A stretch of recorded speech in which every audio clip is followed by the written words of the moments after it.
Here we are, live from Duluth. It's CLS After Dark. And I got my very special guest. You've seen him on before. We love having him on here. Great American, great human being, very intelligent, although, you know, there are some things of his I disagree with. Yeah, so we just took ahead. But what we were just talking about is I have to do intro music. I have to figure something else out. So we're going to start this off really quickly with something stupid. I'll have to do a better job and maybe put together a compilation. But I want to start off here with one thing just to kind of get you in the right frame of mind for tonight. Here we go.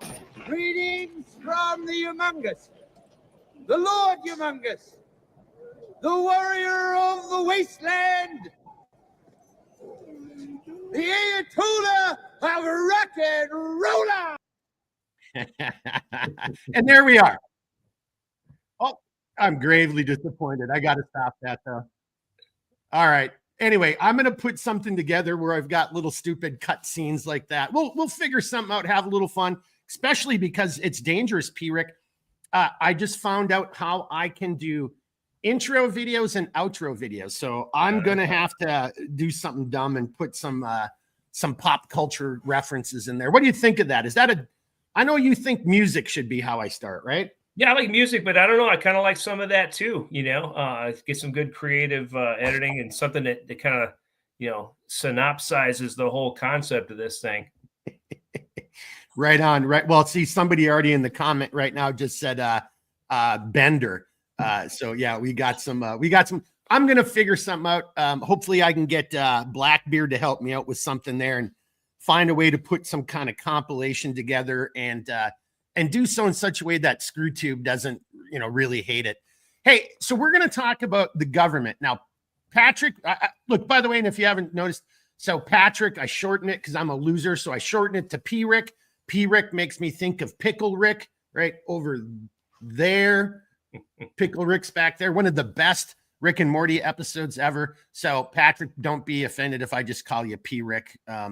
You know, I say it with love. Oh yeah, absolutely. And by the way, if we as humans could only be 50% of what Pickle Rick was capable of pulling off, I mean, that'd be a pretty good place to start. Awesome. Do you even know what I'm talking about? I don't watch that show, man. My kids watched it though, so yeah. Well, it's for adults. You shouldn't be letting your kids watch that. Well, your kids, well, we're kind of are adults, so there you go. Yeah, I was just gonna say. All right, so we'll kind of jump into it here a little bit. It's Friday night. Welcome to CLS After Dark. You know the deal. Serious conversations, but adult table conversations. But we're trying to have some fun. Patrick and I were kind of going over this. You know, I think this kind of was about 2 weeks ago when we talked and kind of came up with the idea for tonight of, you know, what we wanted to say. I'll let Patrick do a quick brief intro. Oh yeah, here, why don't you I know people have seen you, but just do an abbreviated, just in case somebody is watching who's never seen you before on the show. Yeah, sure. So, well, first off, thanks for having me back again. I always like doing these on the, yeah, it's going to be that kind of night. Hey, okay, keep it awesome. PG. Hey, knucklehead. So I like that already. All right, so keep going, sir. Getting the topic of government. So yeah, I kind of have dabbled in a lot of different things: Marine Corps, law enforcement, kind of some state, local, federal stuff. Obviously, I ended up at the agency with you. We spent time in the military together as well, and now I'm, you know, finishing out military side, and then still involved with the big DHS. So I'm pretty well versed on this topic in a lot of different ways. Some good, some not so good, and yeah. So, but that's me. So probably a good 30 plus years of you know, government service. So yeah. Hey, you know, according to a lot of people, especially people who just lost the most recent election, that means you don't have any government experience. Even though you've been only in the government working for 30 years, yeah, you have you're not qualified to do anything because we lost. So I just had to throw that out there. What do I know? Yeah, what do you know, right? He's only been doing this for like the vast majority of his adult life, but what does he fucking know? Yeah. And then just on that note, just to kind of, this isn't look at us, but same thing. I've got I think 33 years of my life in serving the government in one form or fashion, active duty, Army Reserve, National Guard, the CIA. Patrick and I were just talking about this. So I don't have any law enforcement, hands-on experience, but that was what my undergraduate degree was. And I was, because I wanted to go into federal law enforcement. And it's like, oh, I don't necessarily know if I'll bring that up. And then Patrick's point is like, no, because, it's not the look at me, oh, I've got a degree. And yes, I haven't been on the street, actually arresting people or enforcing laws. But with that education, though, there is at least a little bit of a knowledge and a background. And so we're not doing this to say, oh, look at us. As a matter of fact, and I hope that there's a bunch of you guys in the chat that want to make comments. And if anyone even wants to come on and be a guest speaker here, again, we can always do that. These live streams are for everybody. Yeah. But what we're just trying to point out here is like, between the two of us, well, we're not very good looking, but two, American men, that's over 60 years of service or an understanding of the government in one form or a fashion. So we're going to have a conversation talking about the government.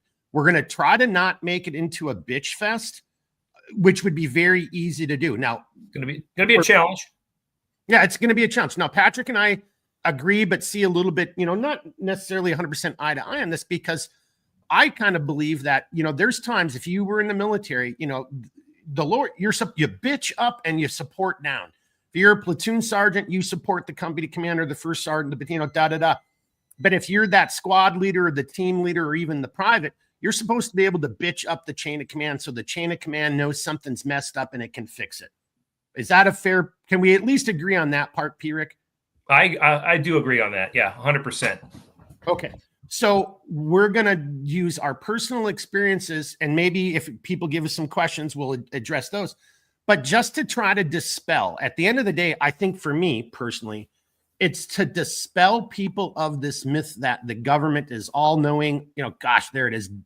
DB, David should have been here because that guy, yeah, he's like, no, the government's the first place where shit gets fucked up. And people don't know what the hell they're doing. Even in those tip of the spear organizations, people don't know what they're doing.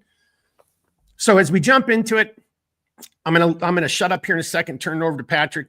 But the last kind of comment, just so you know where we're coming from. So years ago, after I left the agency, Patrick and I kind of reconnected. We were going to start a training company. That's what Centerline Systems was designed to be initially, actually. And during this, I was thinking about writing a book, and I was going to call it, either the main title was going to be, failures in leadership or lessons in leadership. And, talking about my, almost decade in the agency and what I just went through and experienced. But then as we were talking, you quickly realize, take the CIA or the agency out of the title, insert any other federal, state, local, government in there, and the stories are the same. It doesn't have to be, Ninja, Delta Force, Cyborg, Assassin, Jason Bourne shit. These same issues are taking place throughout so many levels of government. And that's kind of what we're going to try to address from our very diverse and, and weird background. So, yeah. Amen. Yeah. You want to jump in on that? We already got some, John is already talking about chain of command, spot on comment, that's what, So, yeah. Well, let's go. Let's take it back a step. I'll talk about, your experience in your education side, right? As far as, hey, you study criminal justice, and if you don't use it, you think, oh, that's kind of a waste. But I don't think it's a waste. I think that's a good degree or a field of study, or at least should be something that most people are interested in, because we're all subject to some type of law enforcement community. So it's good to know how that system works and where its inherent flaws are. And, basically like the best class that I took throughout my degree, because I ended up getting a minor in that because I was a law enforcement officer and it was easy, was constitutional law. And my class was taught by, a former police officer who turned defense attorney. And in, law enforcement world, it's like, ooh, that's the bad guy. He's using what we know against us. But actually, it was really good. It made me a better police officer because I thought about everything we were doing through that lens. How is this going to be viewed? How is this going to be attacked? And do we have enough to move forward with this? And as the state's attorney or district attorney, wherever you happen to be, are they going to line up with you? Are they going to accept the charges? And what are they looking for? I mean, it was fantastic. So I think that from an educational standpoint is it has lifelong value, right? Because we're all subject to that at some point or another time, right? So I think that's great. I'll go ahead and kick it off there with law enforcement. Law enforcement, and this is something. If we have any cops on here, please chime in, or former cops, either way. See a lot of cops go get their degree in criminal justice, and then they become a law enforcement officer, and it's kind of like redundant because guess what? You're going to learn all that stuff when you go through your academy. And to me, the worst thing I ever saw and continue to see is people that get degrees in that stuff, and then they get hired. They come in as an intern, and the next thing you know, they're hired. They have no practical experience at all, and when they go through the training academy, it's just a rehash of what they already know. So, yeah, just it's not the best for that side, but for general public, I don't care where you are in the world. It's good to understand, your laws and limitations of law enforcement. And I hate to, again, be the guy starting off with the negative, but if you just look, again, in ScrewTube, well, they try to censor and shadow ban this stuff too, but just look at how many auditor videos and channels there are out there now. And the sad thing is, only very rarely do we see, and like you could argue, well, maybe the auditors don't show the positive interactions with law enforcement. Like, okay, totally concede, because I don't know, I can't do an empirical study. I can't prove or disprove that. But the one thing I can say is look at all the videos and look at all the channels and look at all the negative examples that they're able to bring to light. And it's not like it's an example that's rehashed and reused for 3 months. There's new shit coming out every day as more and more people go out there and become citizen journalists, to use that term. So to your point, P. Rick, if it was working, if going and getting the degree and getting the institutional education through the system, right? Because that's what it is. It's You've got to come to our skills or our academy. And, and if you remember, I'll just kind of throw this out there. When we were first starting thinking about doing this as a training company, we were going to put together a very robust, contest locally, and I was reaching out to local law enforcement, talking to people on quote unquote SWAT teams, and P. Rick and I were going to put together really, especially for that time, what is that, 12, 11 years ago now, it would have been a very robust, very great contest, and make it a community thing and have vendors and all this kind of stuff.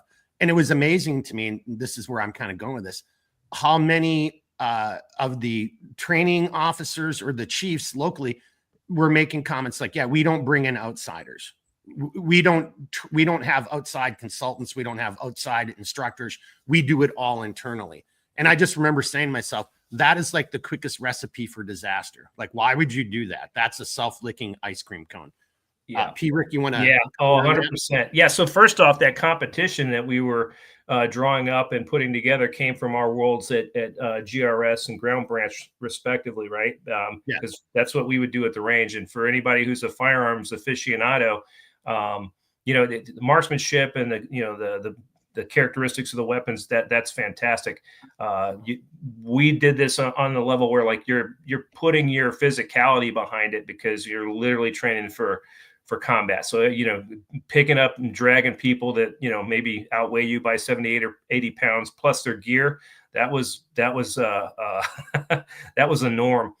So this thing morphed into now what's called not through us. I don't think we ever put anything down, but a guy that came from, I think, a tier 1 community put together the tactical games. And now you've got people from all over the country going to the tactical games. Now, to Mark's point of getting an entire department to buy into something like this, I've seen this, my whole time throughout law enforcement. Guys simply just don't want to look bad, right? And you'll get onesies and twosies who say, I'll take the challenge and I'll spend my own time, money, and effort on being exceptional physically. They'll make sure that they understand, and these are the guys taking jujitsu, working out, shooting on their own, doing all that stuff. But that's not the norm. And unfortunately, in the way law enforcement works today, law enforcement administrators, police chiefs, sheriffs, that type of thing, they're worried about people getting hurt and being liable for it, and a guy going out on workman's comp, as opposed to getting like good training that could save their lives down the road. That's an inherent weakness in law enforcement right now. So if you're a new police officer, or hell, even if you're not, be on the proactive side, because as somebody posed it to me one time, the question was, hey, who's in charge of your, who's responsible for your life, you or your department?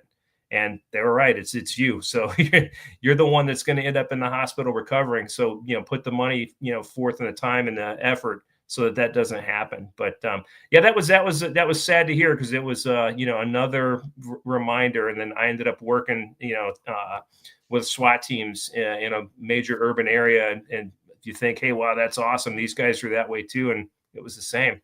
I tried to bring a couple of the concepts we were putting together, and including some more hands-on type stuff, solo operator. And there was a few guys, strangely enough, former Ranger bat, former Army infantry, light infantry. And then I think we had a couple Marines that were all about it. But the team as a whole and the administrators, no. What if somebody gets hurt? Like, hey, you're kicking in somebody's door and serving an arrest warrant at 3 a.m. with nods on. Like, what about that? So, yeah, now, in all fairness, and this is the liberal in me. So again, everybody, like, I love how people like, oh, Mark's a right wing. You don't know the first thing about me, so I love that. But so the liberal in me wants to respond to your comment there of like, should we, like, if you're going to have a legitimate conversation, again, government and how we use our resources and this is going to make sense, because it makes sense in my brain right now, but it might not to you guys and gals watching and listening. P-Rick's probably already picking up where I'm going to go this, but like, is that your mission? Is that your operational directive? Do you have the authorities? Is that a Title 10, Title 50? Should you even be expending your limited resources learning how to try to be a Delta Force ninja cyborg assassin, where, if I use, oh gosh, Rav tipped my tongue, Branch Davidian, why can't I think of his name all of a sudden? David Koresh. What's that? David Koresh. David Koresh from the Branch Davidians. So Pattern of Life, they knew that he was downtown like 2 days a week, and they knew that he went to like some ice cream store, whatever. Again, somebody did some good intelligence work, developed a pattern of life. We were kind of see some previous videos. I mean, a lot of times you call that the wheel of death, because what you're trying to do is identify the most likely times and locations where a target or a suspect's going to be. In this case, you could have just arrested them downtown and avoided all the hassle. But instead, the dick measuring contest got involved, and now we've got to go in there and storm the compound. Bunch of ATF guys got killed. I mean, all kind, like, you could make a solid argument. Janet Reno and our government let all those people burn to death. I'll put that aside. I actually, wrote a paper on that about groupthink, but so I just, okay. But so that's where I'm bringing it over to you, P-Rick. So just, you can kind of already see where I'm going with that. So even on the law enforcement side, why do so many cops think that they're Army Rangers? Because it's that musical chair. Like, why are, is our society, has it even gotten that bad where that's what we should be doing and focusing our energies? Or should police officers just know more of the basic laws, and how to de-escalate and how to interact properly with the citizens that they're swearing an oath to protect and serve? Yep. And I'll shut up and then, because I don't want to make this we're bashing the blue. But that's an issue, right? No, these are real issues, 100%. Yeah. So I'll say this on the SWAT side of things. I would say that a good 9 out of 10 of the call outs that we went to ended after a long evening, because the goal it's not to smoke people in their home or act like some kind of military tier 1 asset. The goal is to, in the event, with the minimal loss of life, minimal use of force. And most of the times that happened. My advocacy, if you will, for making law enforcement officers more capable physically in order to do that stuff is so, I believe this, the more lethal that you are, the less likely you are to misuse it. So there's a heavy, if you're not, when I walked out of the law enforcement academy, when I was a straight patrol officer, I knew that what I had just trained on over 12 weeks didn't work. So if my life would have been in jeopardy, hands-on would not have been my go-to. I would have probably overreacted and gone to, a firearm. Not everybody was even carrying, tasers back then, less than lethal type stuff. I mean, you could do that, but you don't train enough under stress. My push is to get law enforcement officers. Number one, I think in order to fix the law enforcement community, you need national standards. Because I guarantee you, your guys' sheriff's department's very different than, Chicago or Baltimore or, NYPD, Chicago Police, LAPD, so on and so forth. They all have different standards. If there's a national standard across the board, I think that's going to fix a lot of issues. But back to the individual officer, I think there's a lot more potential for that officer to encounter violence and be unprepared on regular patrols and regular day-to-day work than it is with, like a SWAT response or something like that. But the fear is real. I mean, cops, they don't, take that out of you. If anything, they insert a lot of doubt in your head about, am I doing the right thing? Am I doing the right thing? So I think that like I said, the more lethal you are, when I left GRS and got back into law enforcement, I felt so capable. I never really felt that fear that I had years before when I was a patrol officer. And that was because I know the levels, I know what's going to take for me to have to use lethal force. And it's not what a lot of regular law enforcement officers think. And let me just ask you this question on your personal side, that more advanced training, right? So like if there was going to be an argument from if you take it a defund the police, I would have said, I agree with you guys on one hand, but I think you're totally missing the boat on the other, because the question I'm posing to you is, with better training, the correct type of training, you would have that individual. And then, so my question to you is, after you left the agency in your time in GRS, that ability based on just your confidence in the training to know how to flip the switch and go from 0 to 10 and then flip the switch and come back down to 0 again. Like, that was one of my big takeaways, get ready, in the training group, 20th group, getting ready for selection. That really helped me mature a lot, and the deal. I mean, I worked my way out. I'd been an E7, then I became an officer, but it was now at a different level, being around a completely different mindset, different people. Not that it wasn't bad in the light infantry, in our time, but it was different. And then into the agency, different. And then into ground branch, very different. And just even being on the range, working those things, that ability mentally to have all that confidence in your physical capabilities, your rapid decision-making, to flip the switch, be at 10, and then bring it back down to 0 because you got to calm a bunch of people or yourself or your buddy. Yeah. Yep. So you want to add to that? Yeah, well, I think what you just mentioned, we called that the emotional dial, and that was brought out in training. I won't go into too much depth on all the training we did, but one of the probably most effective training tools was something we use called a hooded box, and it came from the SEAL community. But basically, you're standing in a room, you've got a hood over your head, and there's loudspeakers in the room. So while you're standing there on this little taped off box on the floor, the guy running the exercise is placing people around the room, and they've got pre-designed scenarios they're going to run on every student. Your instructions as you're standing there are, hey, when that hood comes up, you just deal with whatever is in front of you as you've been trained. It's like, okay, so there's a lot of decision making right then and there. So,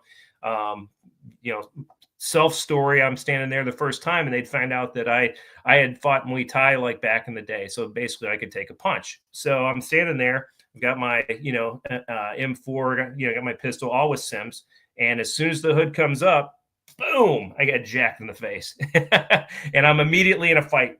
And it was designed so they wanted me to get sucked into the fight, which I kind of did. And I'm down with the guy on the floor. He's padded up, so I'm throwing elbows, a hammer fist, and all this stuff. And then slow, cartoon style. A guy in the back of the room starts crossing and picks up an RPG simulator, and he brings it on his shoulder and starts pointing out the window. And I saw this at the last second, so I draw my Glock and pop, pop, pop, pop, pop, stop him, and then the instructor's like, okay, index back in the box, and guess what?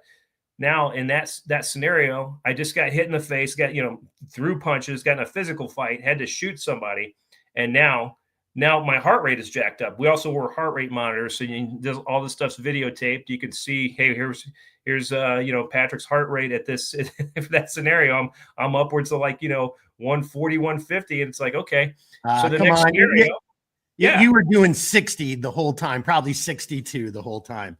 No, not after that fight, man, because I didn't expect to get punched. And the role players loved it, because that's the one thing that law enforcement, it's hard to encourage people to do is, hey, we had no qualms about getting hit, and things were as realistic as they possibly could be. And I think that's the difference between like a special operations world and everybody else, is like, hey, you're going to get your ass kicked today. I mean, that's it's going to happen, but you're going to be better for it. It's called stress inoculation. So, and just on that note, I think that was one of the issues when, because it wasn't, I didn't have to deal with civilians or any of that stuff until we started trying to do what we were doing, and to have those responses, I just, my brain couldn't, I'm like, that's the dumbest thing I've ever fucking heard. Like, I can't even tell you how many times, that's the purpose of training, that embarrassment. If well, I mean, maybe this isn't everybody, but it is. I know I've told the story before. In the military, I came in 5th in a handgun competition one time, and my buddies on my team made me a 5th place trophy. There's no such thing as a 5th place trophy. They made it for me, like, hey, way to go, kind of giving me shit, but like da da da. I was so embarrassed by that. Okay, what am I doing wrong? What? Clear your head, rededicate yourself, and then soon thereafter was the agency. And, being exposed now to a completely another level of instructors and the style of instruction that you're talking about. And, then, and I'm not saying I'm the world's greatest shot, not even close to that, but that, all I'm trying to say is I think we have to have that. I think stripping that out, we don't want people to feel bad, or we don't want you to be embarrassed, or we don't want to show our ass. Well, how do you ever learn? So this, again, apply this. So again, we're talking a very specific story about law enforcement and training related stuff. That same story, pull law enforcement and the agency out of it and say, now this is like, with our TPS reports, like if you've watched that movie, but that's exactly it. It's like that same mentality, that mindset. Well, this is how we've always done it. No one's ever challenged. No one's ever like, okay, this is bad, or aren't you embarrassed that we're doing this? And you need to have that, is all I'm trying to say. Well, Mark, you're right about that too, in another way. So, like especially during the global war on terror, you're overseas with, military agency, whoever you're with, right? Regular deployment. So you just kind of fell in this habit of calling, people brothers and sisters, right? Well, law enforcement adopted that too. So the difference is like, why are you calling somebody a brother or sister, but now you're afraid to be embarrassed in front of them? Like, that's when you should be embarrassed. I mean, would you rather have that, or have some thug on the street beat you to death, or, disarm you, use your firearm against you, or, harm you or your fellow officers? I mean, that's what has to be let go. And that's why, I'm a huge fan of saying, hey, law enforcement officers need to have the capability to be lethal, like in an effective way. But having that, you also understand where not to use it. Back to my little scenario, after I got in my first, punch in the face and shot the guy. The next one was somebody, a hood comes up and somebody's running at me like, hey man, that guy back there, he's chasing me and I think he's got a knife. And it was a no shoot thing. The guy just kind of hang back there and, until I gave him a verbal command, but I also had to keep the other guy in front of me and not like, go to my rear. But, so that was not a fight, so, and you notice that, when you watch the video, hey, the heart rate came down there because there's not like an active struggle or fight going on there, so, and that's good because that creates literally an emotional and physiological dial that you have where you can do the tactical breathing. And if you guys don't know what I'm talking about, if you've been in military or law enforcement, like intentionally say, okay, hey, breathe. Like it sounds like, hey, don't you just do that anyway? No, you don't. especially when you get stressed, we don't breathe very well. So, taking that in and getting that oxygen so your eyes and your brain can calm down and start taking in more stimulus to make you safe. Yeah, because your eyes, your ears, your nose, your skin, I mean, these are intelligence gathering apparatus. And you've got to, but for them to do their job, they have to have the proper food source in the food group. And oxygen is a huge, I know I've said this in one or two podcasts or live streams or something in the past, just talking about like, fucking breathe. And that's why, martial singing, like if you think of cadences or chants, or like if you think martial arts, even well, why do they make those funny noises? It's to stimulate, as Patrick's saying, and to keep this breathing going. If you think an MMA fighter does a 2 or 3 minute round and holding their breath the whole time, I've never been an MMA fighter. I've, obviously trained in some of those disciplines, been in, our version or the military version of the ring, getting beat up by, guys a lot better, to P. Rick's comments. That's how you get better, right? You can't improve if you're constantly kicking everybody's ass. I mean, I guess unless you're Bruce Lee, maybe there's nowhere to go, you are at the pinnacle. But all I'm just trying to say is throughout all of that, you eventually learn how to breathe. And this is another kind of pop culture. And I don't even remember what movie it is. It might be the movie Hannah, which is a very interesting movie, right? And there's kind of some cool things in there. If it's Hannah, I'm not 100% sure. But there's a scene where the kind of evil CIA person trying to cover their tracks is Patrick's point, is like in this situation and finds herself with this battlefield pause, and her training kicks in and she says out loud, breathe. And that's the whole little scene of the movie. And then she takes a breath, and then that gets the oxygen flowing, and she says, now get up and move, right? So I just wanted to bring that up. That was a long-winded way to get to it, but it's incredibly important. And it's another thing that just is not stressed very often at kind of like the normal levels. It's not until you get into those higher levels of whether it's martial arts or tier 1 military units where you really start seeing, unless you were just lucky and you had a leadership and you had people who reminded you to take a breath and take a step back and try to see that everything in its totality, before you just start shooting people or, throwing this guy in jail or storming that village. If you take a step back, you would have realized there was machine guns covering all the entrances or, blah, blah, blah, blah, blah. Yeah. Yep. I'd say if you're listening in, stop, take in your surroundings and take 3 deep breaths. We'll just continue on from there, right? So now, I mean, that's funny, but it is an internal skill you have to through training and realizing, hey, I'm gassed, and then somebody points out you're not breathing. It just kind of, that would probably help. Yeah, it would help if I had some oxygen kind of coming to that small little housing group between my shoulders only functions. Well, I guess if I'm having a glass of wine, it kind of functions, but more importantly, I need oxygen, to make that thing kind of work very well. And on that note, though, I just brought that up because I have to throw P. Rick under the bus. So we talked about this about 2 weeks ago, kind of getting this organized. And I'm like, all right, what are you going to have to drink? And he's like, oh, I'm going to have a whiskey or something. What does he got? What do you got right now? I have. Yeah, coffee. Don't even say it. Don't even say it, dude. But just remember, only you can prevent communism. He's drinking coffee, but that is a good sticker, though. I like that right there. Yeah. So, hey, I want to bring this over a little bit more towards other facets of the government, especially as it might apply to what we see taking place in the world around us. Again, we're being very U.S. centric here, but this is the same in a lot of European nations, Western nations. You're seeing this take place as well. So again, replace the title, of our organization, our country with your own, and you'll see the stories are the same.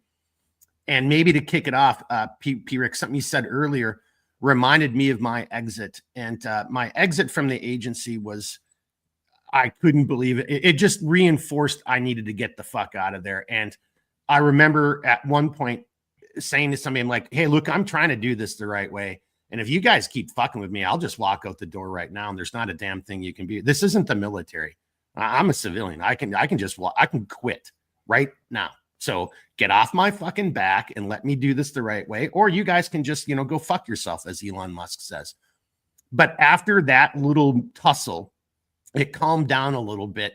But somebody from Ground Branch who was kind of, I can't remember if he was either an SIS 1 or a senior 15, but he was kind of doing something off to the side. And I had been around this guy on a deployment once before. So I kind of, he was with me downrange. So I kind of knew him and he kind of knew me. And on my way out, to your point, P. Rick, he was like, and he was so worried about the House or the Senate Intelligence Service Committees. He was like, hey, jokingly, but very serious. Hey, so don't go get a job working for one of those guys, and tell them all our secrets. So I wanted to kind of bring that back to you because you had mentioned something like that, at the beginning, like, well, we'll be afraid if you go out there and start exposing just how corrupt or how silly we are. And I actually had somebody say that to me, only half in jest. There was a part of it like, fuck, and I almost just said my nickname. I'll just say Mark. So, kind of like, wow, Mark kind of knows where some of the bodies are buried. That would not be cool. We do not need a guy like him out there working with some senator or representative who's got a hard on, for the organization, the agency. So I just, I think you were kind of talking about that a little bit, P. Rick. You want to just jump on that? Yeah. That was what I was talking about it from a law enforcement perspective, but I experienced the same thing. I mean, I got hired on out there as a GS-11, ended up, I think it's like a step 8 or something like that. But I didn't expect. I just thought my job was, hey, I'm going to train, protect people. I go overseas. I do my thing. Nobody gets hurt. Everything's good. Come back at one point, and I got pulled into and I asked, hey, would you be willing to, take part in a congressional thing? And I'm like, tell me what it's about. And they asked me, my relationship to a few people, and I said, yeah, I mean, it's the right thing to do. It's what we said we're supposed to do. It's the honorable thing to do. It's a legal thing to do. So I said, yeah. That was probably not a good move on my part, because any government organization at the higher levels, they want to save themselves from embarrassment, and that doesn't really comport with like what the general public thinks, or maybe even what their mission is, right? It's the Constitution and the oath that you swore to, to the Constitution. Yeah. Yep. Yeah. So didn't expect that. And that was one of the most stressful times, in my adult life, having to go through that. And did it with a few people. And and the end result, a few people got removed, force retired. And, one person that also knew where some bodies were, he was kicked around. And, but ended his, wound up back in the agency. And I was like, this is not the place for me. A few other things happen, and when things are not lining up, it's like, hey, writing's on. I need to get out of here. I don't want to be around this. And in our world, so like law enforcement, hey, everybody can talk. Everybody can do their thing. It's open. When you're working in these type of environments, and you come across this stuff, you can't talk about it with anybody. Because even as messed up as it is, it's still classified. So, the people that I had to end up talking to were on the House side, and not what I wanted to do at all. But it was the right thing to do. And to this day, I mean, I can still look at myself in the mirror when I shave, and I'm I did my thing. So I did the right thing. But other people that, hey, we'll just keep shoveling those things under the rug. I don't know whatever happened to them, or if they're still around. But courage takes many forms, right? It's one thing to, say, hey, I'll go get into a gunfight and, fight it out on the battlefield in this, honorable, like awesome way, like, Hollywood style. It's completely another to stand up against your own organization and raise the flag and say, hey, something's wrong here. I mean, that's courage too, but it doesn't take a firearm to do that. It just takes some intestinal fortitude and the will to do the right thing. And I just want to make an appeal to everybody on the note that Patrick just said right there. It is incumbent upon us, and it is scary. I'm sure maybe some of these stories will come up as the conversation continues tonight. Patrick just shared one, and and we're not trying to be assholes. We know exactly what we can and cannot say, and sometimes we have to dance around some things. I mean, if I bring up a point, I will have to dance around it. But Patrick and DB are going to be on in December, and we're going to sit and talk about the coast bombing and Benghazi. And I'm not sure how much dancing around there's going to be. It's going to be, I'll follow the rules that they told me to follow, and it's going to be pretty stupid and self-evident what we're talking about. But to that point, each and every one of us, it's scary. I get it, and you might say, I've got a family and I've got wife and kids, and I'm not jeopardizing anything, because we look around our society, your censorship, oh, if you didn't vote the way I wanted you to vote, well, then you can't hang out. You're no longer part of my family, and you're not invited over for Joy Reid. It wasn't even turkey. It was like turducken or whatever, some made, I'm like, well, who would want to go eat Thanksgiving with you anyway? Like, right? No, turkey, damn it. The only argument about Thanksgiving is cranberries or no cranberry sauce. And then if it should be pumpkin pie or sweet potato pie, that's it. I mean, otherwise it's Thanksgiving, I mean, we all know what it is. This isn't should we do a ham? No, those are other holidays. No, it's turkey, man, whether you like it or not. Anyway, I digress. I'm having a little fun. It's Friday night. But the appeal I want to make is, it is incumbent upon all of us. If you voted for Donald Trump, and if you think Donald Trump and his cabinet picks, and then that's it, everything's good to go, we're saved. That's not how the government works. That is not, there is so much heavy lifting that has to get done here. So much hard work. And I think what I want to bring up and bring it back over to Patrick, he's better at expressing these comments and talking about it than I am, is it's incumbent upon each and every one of us to be making phone calls to, I hate to say it, we need to be as organized and as radical and as loud, as vociferous, as vocal as, what we think the left is. We have to be calling, hey, you're the new head of the VA. This is my bitching up time. You're the head. I get to bitch up to you and tell you these problems. You need to hear them, or this is what's going on with this entity or this organization. Coulda, woulda, shouldas. Should I have maybe tilted my head and say, oh, you don't want me to try to get a job as a consultant to Hipsy or Sissy? Well, now I'm going to go get a job to Hip, right. So you see where I'm going, Patrick. Take it from there. This is kind of, you got me going on this one. So. Yeah. Well, I always put the little thing down there, little moniker under my name, as pro-American. And that doesn't just mean I'm for America. It's got a dual meaning. I'm a professional American. So if you're a professional American, you also, you believe in the Constitution, and we live in a constitutional republic.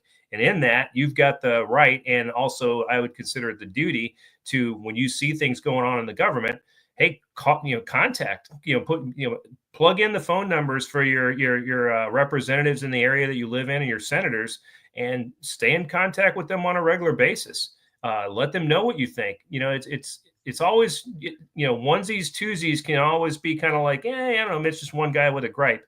When you have entire groups reaching out, groups of 5, 10, 15 more, they pay attention to that stuff. They're like, hey, well, now this is starting to have a little bit of a groundswell. We better pay attention to this before, they start going to the media, and we better come out with a statement or develop a policy off of it. That's, I think, how we actually participate in the process. Going to vote once every 4 years is fantastic, but what about the other, the space in between, right? So I think that's something that we really need to focus on doing. And, honestly, I'm praying that more veterans get involved in government too, because I think that we need people with context and experience to do this, and not just have folks with and theoretically, I learned this at this university, which, may or may not be actually pro-American. So we need people who love the country and want to advance it forward, but also have the background and the knowledge to do it. Hey, and I just want to throw this out there for anybody who watches and doesn't understand what Patrick just said. And you probably don't understand it because you probably never have volunteered to do anything in your life. And, if this, obviously this isn't the vast majority of you who are watching this. So, don't anyone take it like I'm slamming somebody. But if you've never volunteered, if you've never put something, if you've never said this other thing is I'm going to treat it as though it's greater than me, and I'm going to give 100% to it, to include possibly my life, like that's not just a flippant thing that you do, because, you don't have to be if you're in the military. I mean, like, there's so many things. We should almost just do a special one just on all the ways in which the military sucks and can kill you without being in war. Right. So, but like you are, and so Heinlein in Starship Troopers, the movie, whatever, if you like, didn't like the movie, but the book is awesome. But this is a very central point in the government that you see. And again, the guy who did the movie comes out and admits he never even read the book. He has no idea. He just made a movie to make it look like it was a fascist state. The world government in the book is very different. And to Patrick's point, the only people who could vote and who could be leaders were veterans. And it's not because they're smarter. It's not because they're better. It's, it's none of these reasons you might think it is, because in this science fiction, there'd been an era where scientists were in charge, and what was the world like under those guys, But to Patrick's point, the reason that system was working is because those were the people who were willing to raise their right hand and voluntarily submit themselves to all kinds of extreme facets in life and, and potential bodily harm or death. And it doesn't make them smarter. So it doesn't make me or you smarter if we're veterans. At some level, again, see some of the previous episodes. Maybe we're actually the romantics. Maybe we're the dumb ones. There's guys and gals out there, and I'm on the record saying this, I think one of life's greatest challenges is to be a husband and wife and raise a family, right? So maybe there's something like we'll look back in history, Patrick. I mean, there was times where you could only vote if you did have a family or if you were a landowner. So maybe there is something about that. Yeah. Well, I was thinking like running for office, but as far as like taking action, I mean, one of the go-tos today is like, hey, let's get on social media and complain about this. Well, the time you're spending doing that, you could be grabbing a few people and, going on Twitter, X, whatever, platform, your representative or your senator uses, and hey, let's do this as a group, and let's have coordinated, comms to them and let them know, hey, this is a number of people that feel strongly about this, and they want to know what they're going to do about it. That's I think what we need to do on a more regular basis. And hey, the Republicans, won the I'm not going to say a landslide, but they've got the majority, right? But still, they have to be held. Everybody has to be held accountable. Let's make sure that it wasn't just like, hey, I'm running off the coattails of Donald Trump and I'm not going to do anything. Let's make sure that they do something to make that change, because they have a lot more impact on our day-to-day lives than the folks in DC. I'm glad you just they're in DC, but you know what I mean? It's like even your state, state and locals too. Hey, make sure that they're you're in communication with them.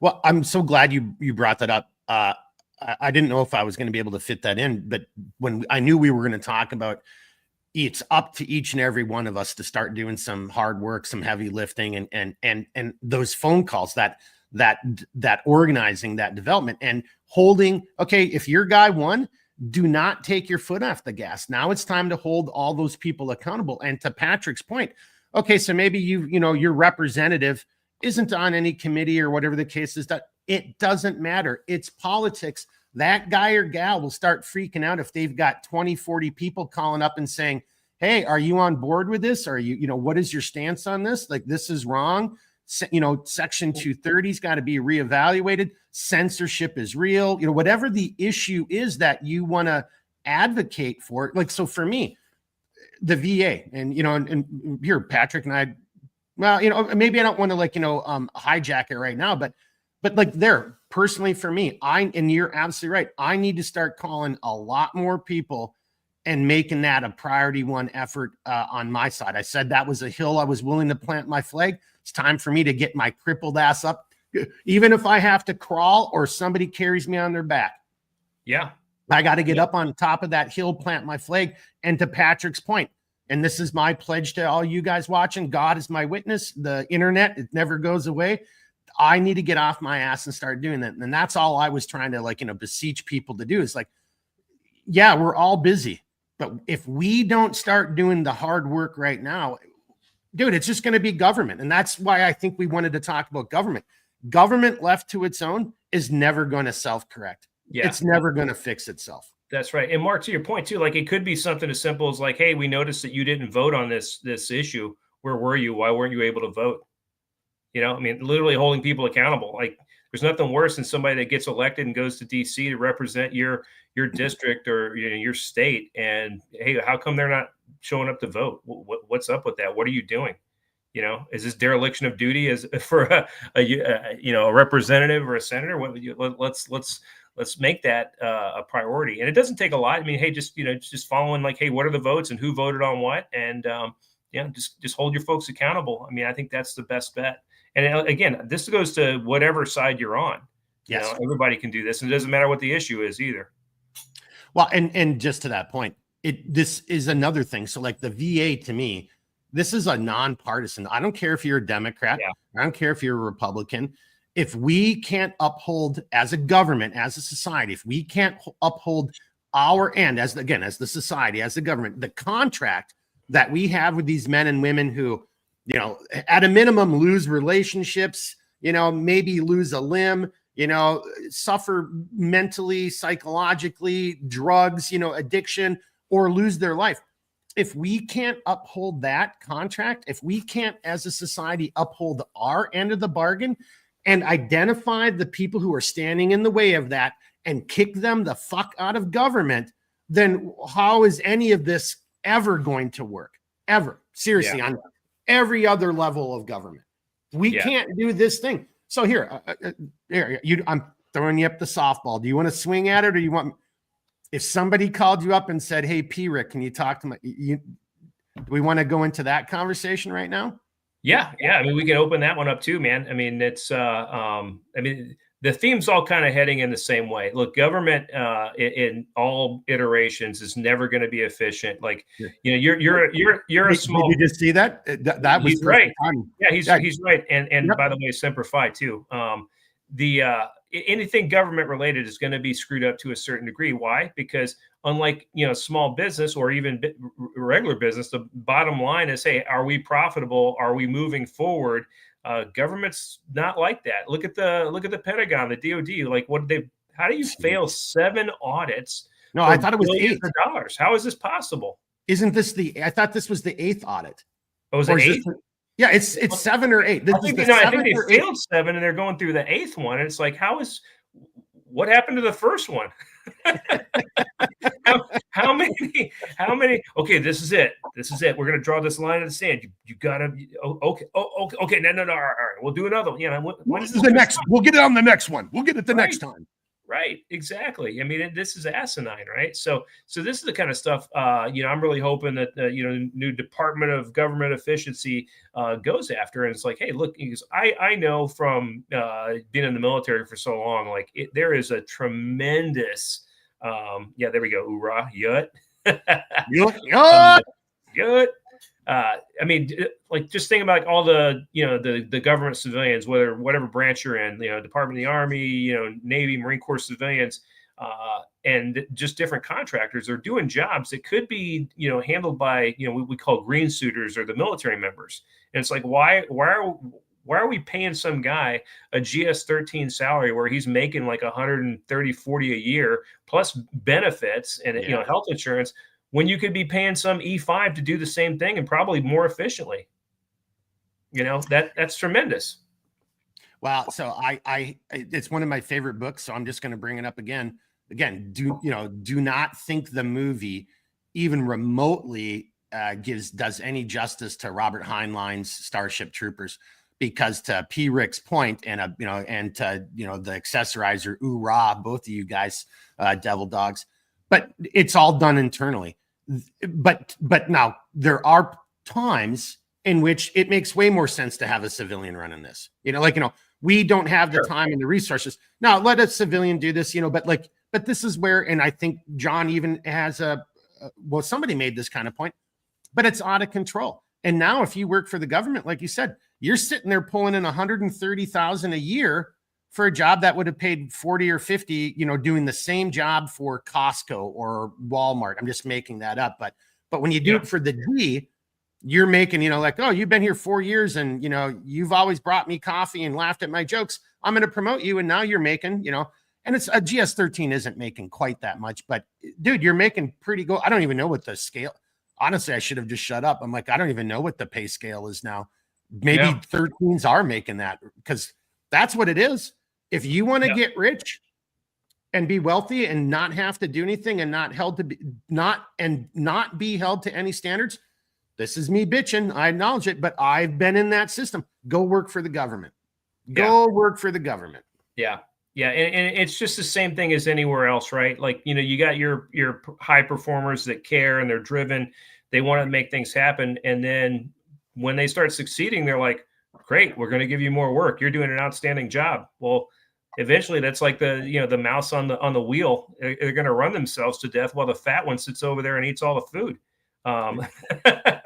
And that's why people that don't do anything get the same pay. I mean, it's just basic human psychology. Like, why am I busting my ass trying to drive things when you got people that don't do a damn thing and they make the same amount of money as I do? If in corporate world, that's not going to work, because they're going to say, hey, there's no productivity here. We got to let this person go because we're trying to drive profit. We need somebody that's actively engaged in driving that profit. If you don't do that, you're gone. But in government, because it's all taxpayer funded, it's just this seemingly they view it this way, endless supply of money. So, well, let so-and-so spend like the last retired on active duty. And, it's kind of like people that have that mentality on active duty their last year or two, but civilians, it's like that all the time. I know so many of them that, hey man, you walked in, you answered some emails, you drank coffee, you talked to like 10 people, and then you went to lunch, and then 2:00 you're gone. Like, wait, what? Is this a job or is this welfare? What is it? And it kind of looked like welfare to me. So 3 kind of points there. Let me see if I can get to all of them. I mean, but they all kind of fall into that category. 2 have to do with the agency. 1 just has to do with like the civilian side. Okay, so I'll do the civilian side and I'll come back to the agency. But Elon Musk, there's a video out there where he's talking about when he first bought Twitter, and he's talking to somebody who's like, obviously should never have been hired. And he's saying things, and this person, to your point, Patrick, is, well, you didn't do this or you didn't do that. And he's like, you understand I'm the fucking owner. Like, oh, and that's an HR complaint. And he's like, you're fired, because this person was more interested in that side, and to your point, that is the agency equivalent of the guy or gal who walks the halls all day long, going and finding their classmates who are in different divisions or hanging out at Starbucks or the cafeteria, shows up at their desk, does a little bit of typing, for whatever. Yeah, we can say cables. Everybody knows their cables. Yeah. Reads cables, does some of this, that, or the other stuff, internal emails, then disappears again. And then to P. Rick's point, then 1400 rolls around and you don't, where is that person? And they're gone for the day already. And this person is a GS13 or a GS14, and they are making like $80,000 to $100,000 a year. Yeah, that's 100% right. One thing I always do when I talk about the agency to manage expectations of people that haven't been around them or most people didn't work there is, when I'm asked about it, I liken it to like a scale. And on one side of that scale is what everybody thinks. They think Jason Bourne and all the cool guy stuff, right? But then on the other side of that scale is Newman from Seinfeld, the guy that won't deliver the fucking mail in the rain. And the truth kind of like, moves back and forth between the two. And a lot of time it leans a lot more towards Newman than it does Jason Bourne. Hey, man, listen, I got the opportunity to work with some just amazing, legendary people and just to be around them when I was out there. And I'm forever grateful for that, because they were able, and some of these people have passed on, they were able to leave a really good impression on me. And I think it made me a better person. But there were several others that just, like, under the right circumstances, I'd hit them with a baseball bat if I could get away with it, and would cherish the opportunity to do so. That's the level, because just the worst of humanity. Well, so going back into the, the efficiencies, kind of side of it, so Elon Musk, his story, that's all over the internet right now. And And that I think is why we see so many career politicians and bureaucrats afraid, because this is what needs to happen. And this is, in my humble opinion, where we all need to be vocal. And, dude, maybe you don't ever post stuff on Twitter. Start posting stuff. Start tagging your representative. I've got my, look, my 2 senators, they're straight up communists. They've never returned a single one of my phone calls. My representative, he's never called me back, but he's had his underlings call me on 2 separate occasions. I get it. You're busy. You can't answer everybody's phone call, but you got to start paying attention to it. And, so, Elon Musk and the whole Doge, I think is scaring the shit out of people, because to your point, Patrick, like the people walking the halls, dude, if you've got nothing to do, then why do we really need you? Or we've got to reevaluate our organizational task, our task organization, because if you can spend, then there's not enough work for you, and you need to be a part-time employee, or we need to get rid of that, or you need to be back out in the field. Why are you milking it? This, that, or the other, back here on the home front. Yeah. And, and that wasn't the story I was going to tell. But that one really just stands up in my mind. And again, take away those 3 letters, put in the letters of any organization that you may work in, or somebody works in, and the stories are the same. And then just kind of going to one of Patrick's other points is, I remember getting yelled at by finance. Now, one of the only ways you can really get fired in the CIA is finance. Dude, it didn't matter that no one at one of my bases knew how many weapons we had, or what, that shit didn't fucking matter. But if my travel voucher wasn't 100%, documented, you are, yeah, see, he knows what I'm talking about. He's laughing. I remember getting yelled at by finance because I saved the American taxpayers' dollars. So I was on a TDY, temporary duty. I'm going someplace else in America to do something else. I'm traveling. You got to bring in all your receipts. And I'm traveling under my cover, right? So I'm a federal employee from some other thing. And, I'm like, okay, so what's the rate, and they're like, oh, it's, I'm just making this up. Let's just say it was $150. I'm like, wow, shit. Cause that was almost exactly what the per diem was. And if you don't, we're not going to spend time talking per diems and all this, but the government figures out, if you travel here, here's how much money you need to live there for a day, right? This is what an average hotel is. This is what an average meal is, So they had the per diem almost dialed in. And I'm like, well, what if I just gave you my driver's license and got a room? Oh, that would only be $110. I'm like, here's my driver's license. I saved the government, $80. I was, $120. I think I was there for 3 days. Did my paperwork, and the finance people freaked out on me, Patrick. They're like, what is this? I'm like, yeah, well, I was able to get the room for 110. They're like, yeah, but the per diem was 150. I'm like, and I got it for 110. You can't do that. I'm like, I just did. What are you talking about? You're mad at me for saving the government money? It was crazy. It's the same thing in the DOD, and it's the same thing at DHS. And I've done this with some of my friends. Hey, we got to go, travel to this location to do training. Hey, how much is it going to cost? You're sitting there waiting for the thing to come up with different flights and trying to find better times and whatever that works for you. And you just out of shits and giggles, hey, let's do this on our own and just see what we can come up with. Every single time we've saved money. It's but it's the government rate. But wait a minute, you're ripping the government off. And the travel agency, that's it right there. That was my thing, charge you too.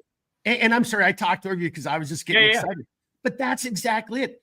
And that corporate entity, look, the person working the desk, they don't know that. But at those higher levels, that organization, because they're funding that political party or whatever, dude, they're all coming in together thieves in the night. They know what the hell's going on. They, they know exactly what the per diem rates are for every city. They adjust their stuff, and they are intentionally fleecing. As a matter of fact, and I think one person, because I did this a bunch of times, and somebody said, well, what do you care? You got a government travel card. I'm like, dude, that's our money. And the person looked at me like that puppy dog look, like, what? I'm like, that's our money. Yeah. They didn't get it. Dude, well, what do you care? You got a government travel card. That's our money. So I really, on a government level, I really do hope that this administration can stay alive and start actually being able to enact some things.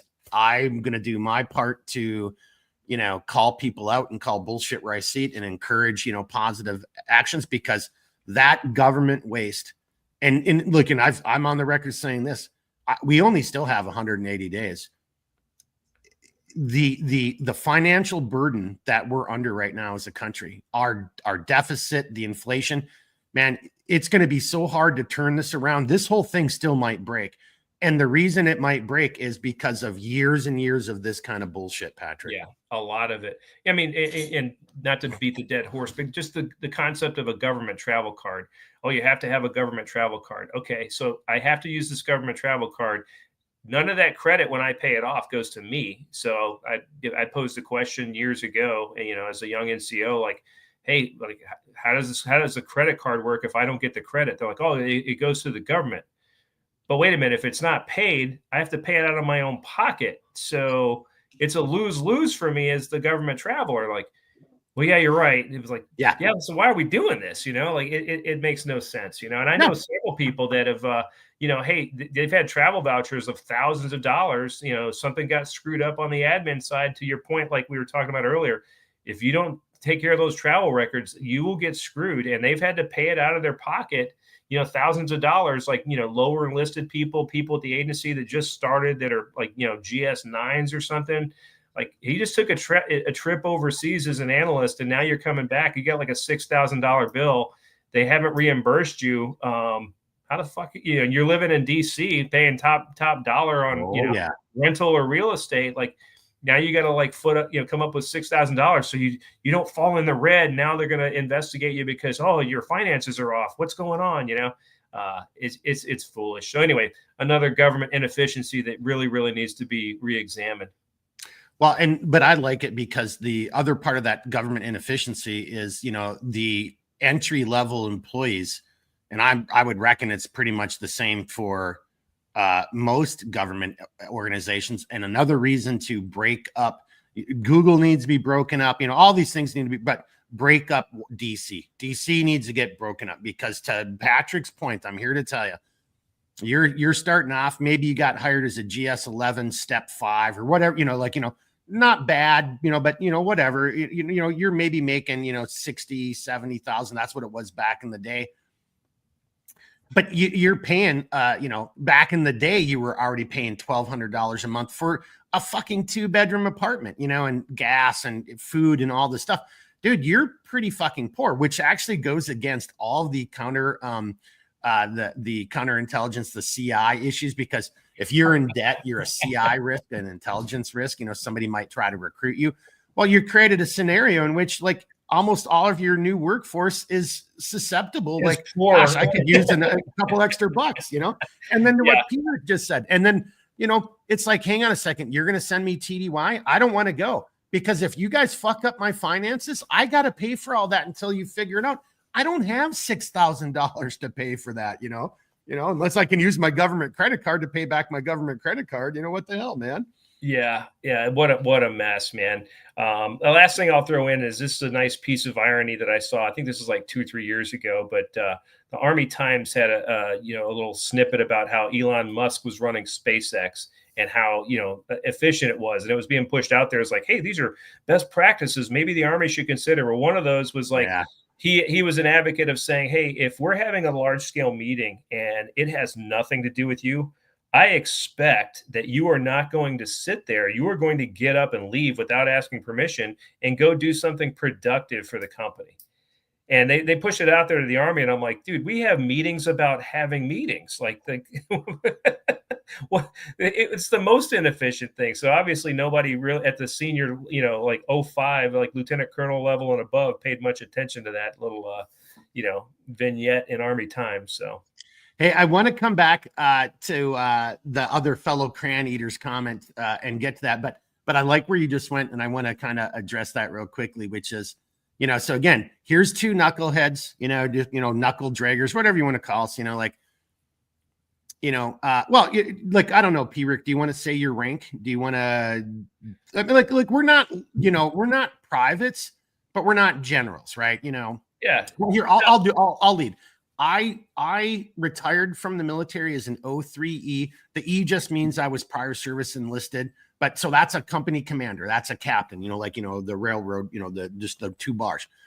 In the agency, I was a GS-14. If I would have stayed in, I was probably like 1 year or 1 deployment away from maybe making my 15. I would have been like that next cycle. I probably would have come up for it. And because of some of the stuff I was doing, I probably would have had a good chance. And GS-15, if you want to, like, if you don't understand the government service, how that rank works, like, and Patrick, you can help me out here if you think I'm about close. GS-15 to me is like a full bird colonel in the Army, right? Because Navy's different, but like, when you're an SIS, that's like being a general officer, So SIS is like, for everybody else, it's like the Senior Intelligence Service. The rest of the government calls it SES, Senior Executive Service. Executive, yeah. So, but is that about right? I mean, would you say? Yeah, I'd say so. Yeah, because I was a 12 and they said that we had like major equivalency or something like that. So yeah, and that's what I used to say. Like as a 14, I was like, I'm a pretty senior major, or I'm like a lieutenant colonel. Oak leaves, not a full bird. Type of thing, And you're out there being the chief of base. You're running operations. You're at that kind of different level. Well, and those are the guys I think that really like couple of people I worked with were fantastic. And I only did a handful of trips in my time because I had some medical issues. I had some of these congressional stuff I told you about, other things like that. But those people had like the ability to like really bring a team and a group of people together, because it's you're a small group of Americans in a country, and that's the boss. And whatever culture they bring to it is kind of like resonates, amongst the small group. And I think that was, I really, that's something I kind of missed. The better people I worked with, the ones that were not great, it was kind of like a lot of indecisiveness. And I think they were probably new, like, oh, I gotta go back and forth. Like they were afraid to make decisions and being wrong. So they would back and forth with headquarters all the time and shit like that. But that's also the culture. And that's where I was ultimately going, because, one of the third things I was going to mention earlier goes into directly in this. And, so I was bringing this up to kind of bring it full circle back to, but when you get into government entities, organizations, you also get another subculture where it's all about fucking your buddy over and getting promoted before anyone else. So in the agency, there's actually a position where, talk about waste. We waste money on having a senior level person like a 14 or a 15, like, that's a pretty senior level person who's back in headquarters and is like the advisor to people within a group. I'm dancing around a little bit. I don't want to say too much, but like, this is the person that's helping you make career decisions. Like, how to fill out this form, should you take this job or that job? They're like career advisors, kind of like a weird HR. And I remember this one guy, all he was telling me, P-Rick, was how I could, he didn't say it this way, but this is how my brain housing group, interpreted the bureaucratic government language coming out of his mouth. He was telling me how I could fuck all of my classmates over and get promoted before them. Like, and this guy was like a senior dude. He was getting paid to foster an environment of, and look, and this is something, boys and girls, and I'm sure this is the same. Again, take away the CIA, use the EPA, Department of, Bureau of Land Management, whatever organization it is. There are people in there fucking over their colleagues to get promoted. Or as what somebody told me once, it's not 15 minutes of fame, right? We all know that. There's maybe 5 minutes of fame, because there's 15 minutes in total. We get 5 minutes. So I have to fight for my 30 seconds of fame. I personally witnessed people just fucking each other over for 10 seconds of fame, 5 seconds of fame, like, does that make sense? And then, so as an organization, we even have people who get paid to promote that attitude and that culture within the larger organization. Nowhere in this last conversation, because it was the last, one of those reviews I had to go through, Patrick, nowhere in that conversation was how this was going to be better for the organization, because of my background and skill sets, or where I could fit in best next, or Right. where I could have the best impact to, you know, help prevent the next 9/11 or whatever grandiose thing you want to think about from like that agency perspective. None of that stuff. It was all about fucking all of my classmates over to get promoted before them. There was a so we have a common friend that worked out there. He's retired, named William, and he had this concept called finite glory. And Yeah. it's like, hey, Hey, there's hang on, only so are we much talking glory. the same? Hang on, real quickly. We're talking GB guy. Yeah. Yep. So Yep.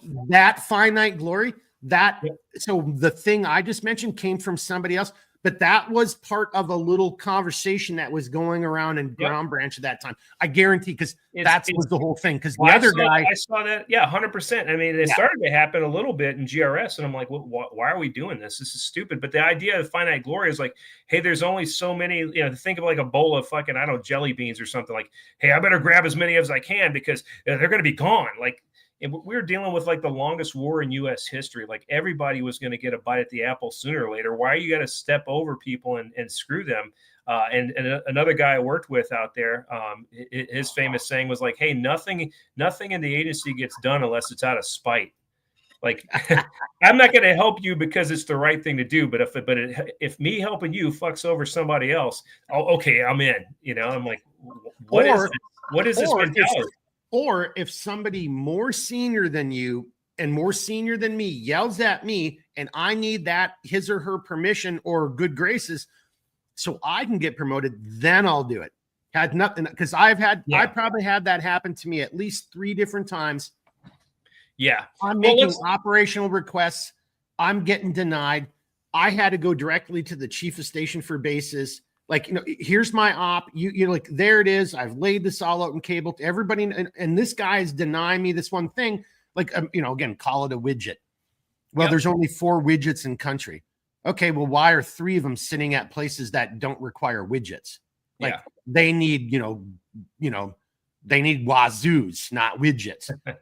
I need the widget. They need wazoos. Why do they, and some asshole didn't want to unfuck it and unfuck me because he was and it's going to make them look bad. So he just tells you to pound sand, even if it gets you killed or your asset killed or a bunch of American GIs killed. Doesn't matter. Doesn't matter.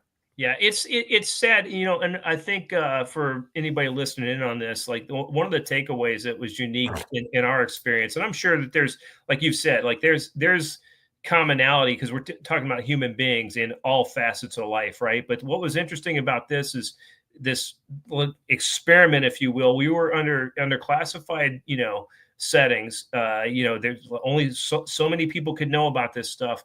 And you're in a foreign country where, hey, guess what? You've got a lot of authority and you can do some really great stuff, or you can really do some heinous shit and nobody's going to know.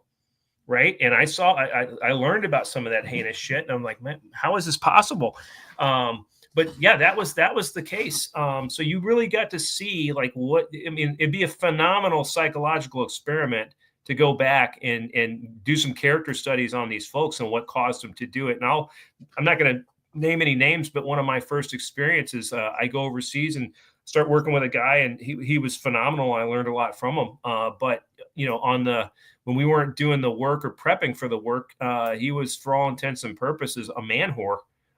He not to offend anyone listening in, I guess it's going to be a little bit of dirty because it's CLS after dark. But he was fucking anything that would walk. And there was an interesting psychological dynamic there. We tended to hire a lot of like pretty attractive females. And, when you've got a guy that's in charge of your security in, bad guy territory, that bond is pretty easily built. Well, this guy took advantage of that bond. And then we go home, and this was like my. Well, hang on, just real quickly, but let's add some of the other just real world dynamics. You're in shape. You've got all the cool guy gear. You got the lingo down. All of these things, and I just want to echo what Patrick's saying here, because my very first. So this is the other bad thing about government, and. You could if you want to make an argument for women in the infantry, present a cogent argument. I believe I'll be able to destroy it in probably less than a paragraph. And this is kind of what we're getting at. So to Patrick's point, it's also cultural. like Patrick is right. You know, like we used to call it like, you know, the sexy people, right? Like I kind of was looking around. I'd walk down the hallways when I was at headquarters and I'd be like, how did I get hired here? I don't fit in. Like I'm fucking ugly. I'm not super tall. You know, like I don't come from wealthy background or, you know, whatever, blah, blah, blah. So imagine having that person now on their first or second, and this is what we're going to talk about when we talk about Coast. And I am by no means taking somebody in vain, nor am I celebrating anyone's death. That is not the point I'm trying to make here. We'll talk about this more when Patrick, DB, and I talk about Coast and Benghazi. But when you have people who are in a foreign country where women are not respected, I mean, I don't know how else to say it. It's just that obvious. Yeah. Like it just is what it is. And then you've got a woman who is from America and thinks like, you know, having her shirt open all the way down to here with a white shirt and a bra, like that's somehow going to be better for your intelligence operations. So the asset already is either offended or in a fantasy world. And then to Patrick's point, that sexual tension, because, you know, combat stress, you know, it does it, you know, and then you throw alcohol in the batch, you know, in the mix. So for our military listeners, you know, the general order number 1, no alcohol in theater, that did not apply to us. So you're right that and I dealt with a pretty decent amount of problems from alcohol and contractors, our GRS guys with women. That was an issue. So but back to my well, hang on, but in all fairness, it's not just a GRS thing. I remember my very first tour in that country. The country who we led to believe he could invade another country without consequences, and then he did it. He was taking a lot of money from us to fight his neighbor to the east, and then we invaded that country. See, I got to dance around it. We all know what I'm talking about. Yeah. But just to your point right there, it isn't just that, dude. This guy's sleeping with this guy and gal are married, and he's sleeping with her, and she's sleeping with this other her, and then that her is now sleeping with the GRS guy. Dude, it was just it's a soap opera, man. Yeah, oh my exactly God. Right. Well, talking about the psychological experiment, and you're right, that could have been anything, but there's second and third order effects to that stuff too, because that guy sleeping with that nice looking female, there's other male case officers that like her and want to spend time with her. Well, now you've just created a rift, and that caused issues, right? Well, anyway, we go back home, and I think he was showing me this one of my. I think maybe my first trip. I'm doing my first travel vouchers and all this stuff. And like, I don't know what the hell's going on. And you're right. They scare the hell out of you. You better get this right and that right. And this has to be processed. And I'm like, God, man, I got like, bills of like $10,000 plus. Like, shit, I can't mess this up. Right. Or you're going to get the bracelet, baby. Yeah. So the guy I'm talking to, he's helping me out. He goes out, he has to take a phone call, and keep in mind, I saw him the week before, being a man whore. He comes back in, he's all jazzed up, like, me and my wife, we're taking our son's got a little league game I'm going to coach, and immediately switched from like man whore to like all-American dad at baseball games. I'm like, how the hell do you do that, man? I never really understood that. Well, I'll say this though. Hey, welcome to CLS After Dark. Obviously Centerline Systems. The abbreviation is CLS, Cialis After Dark. A little bit of a pun, having some fun there. But I didn't know we were going to go in this direction. But I'll just throw this in there because this happened to me in the military, and this happened to me in the agency. It happened at the farm. But to Patrick's point, I don't know. I mean, it's just not me. So I remember, I was in a National Guard unit. We got deployed after 9/11. We covered down for a European unit, next phase moving forward, should that be what's required. So we're now taking over their duties and responsibilities, you can talk all you want about the National Guard and the Army Reserves, but like honestly, the best military unit I ever served in was an Army Reserve unit. I mean, and just they can be squared away, but they can also be clusterfucks, just like what we're talking about of any government entity, because human beings are involved in it. You got to have the right mix and the right attitude. And here we are over in Germany, so that unit deployed downrange. We filled in backfilled them. We're, in the hopper to go if need be. And now I'm spending a lot more time around my guys. I'm a lieutenant now at this point. And I remember driving some guys to guard mount, and I'm hearing one of them talking about some girl he met over the other night. Dude, and here's the thing that you don't get from most government jobs. Patrick already knows where I'm going with this because he knows what I'm about to say. Dude, I'm the leader. I know everything as much as I can about every one of my soldiers. I know what they got in the last PT test. I know how well they're shooting. I know if they've got family problems, da-da-da. And this guy in the back is talking about meeting this girl. And I'm just like, like that puzzled dog. I turn my head because my brain's working. I'm like, and I kind of just like spouted out in the middle of their conversation, interrupt. I'm like, hey, dude, aren't you married? Well, yeah. I'm like, and then I just laid into him. No more military decorum. I'm like, you motherfucker, you're in my platoon and you're cheating on your wife. What kind of man does that? If you've got issues with your wife, you need to be working that fucking shit out. You don't go running around town whoring like that.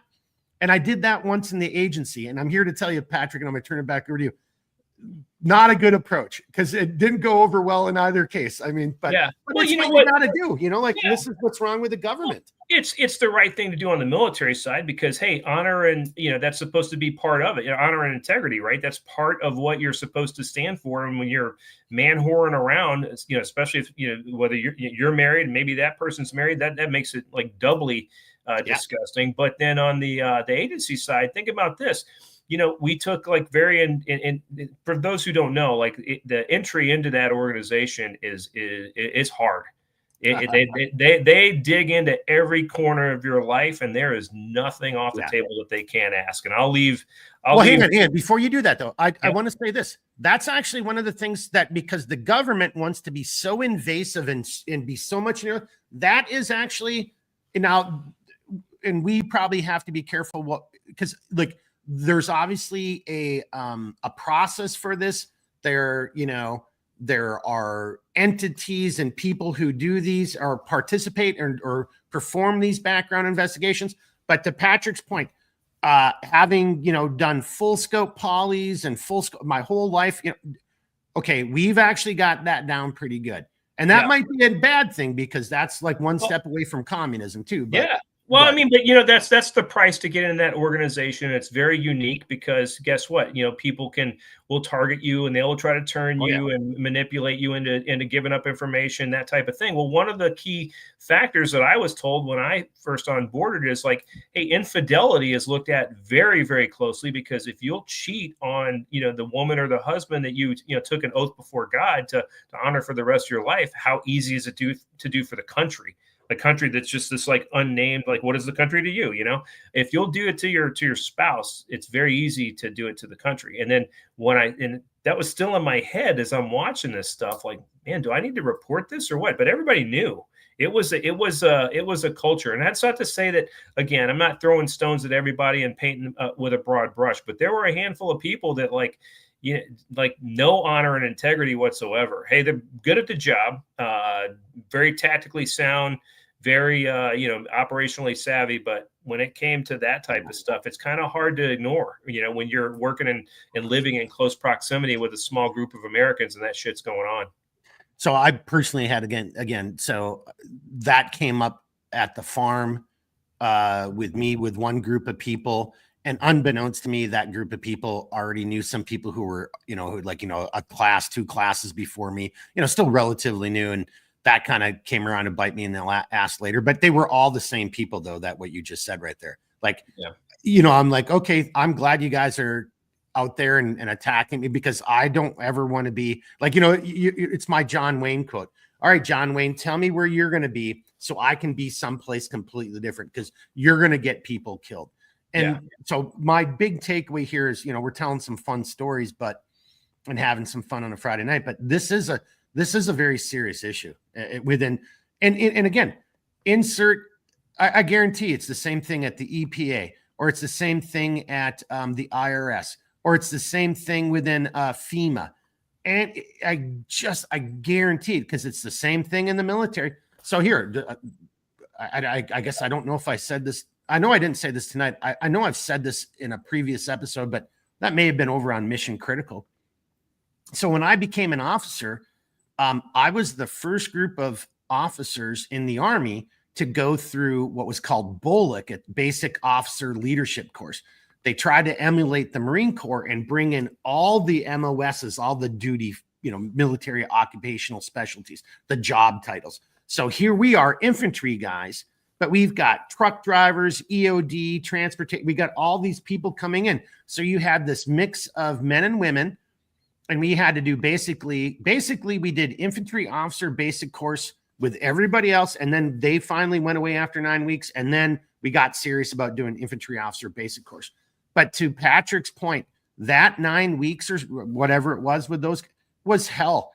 So many of them didn't want to be there doing infantry things. The females, the drama.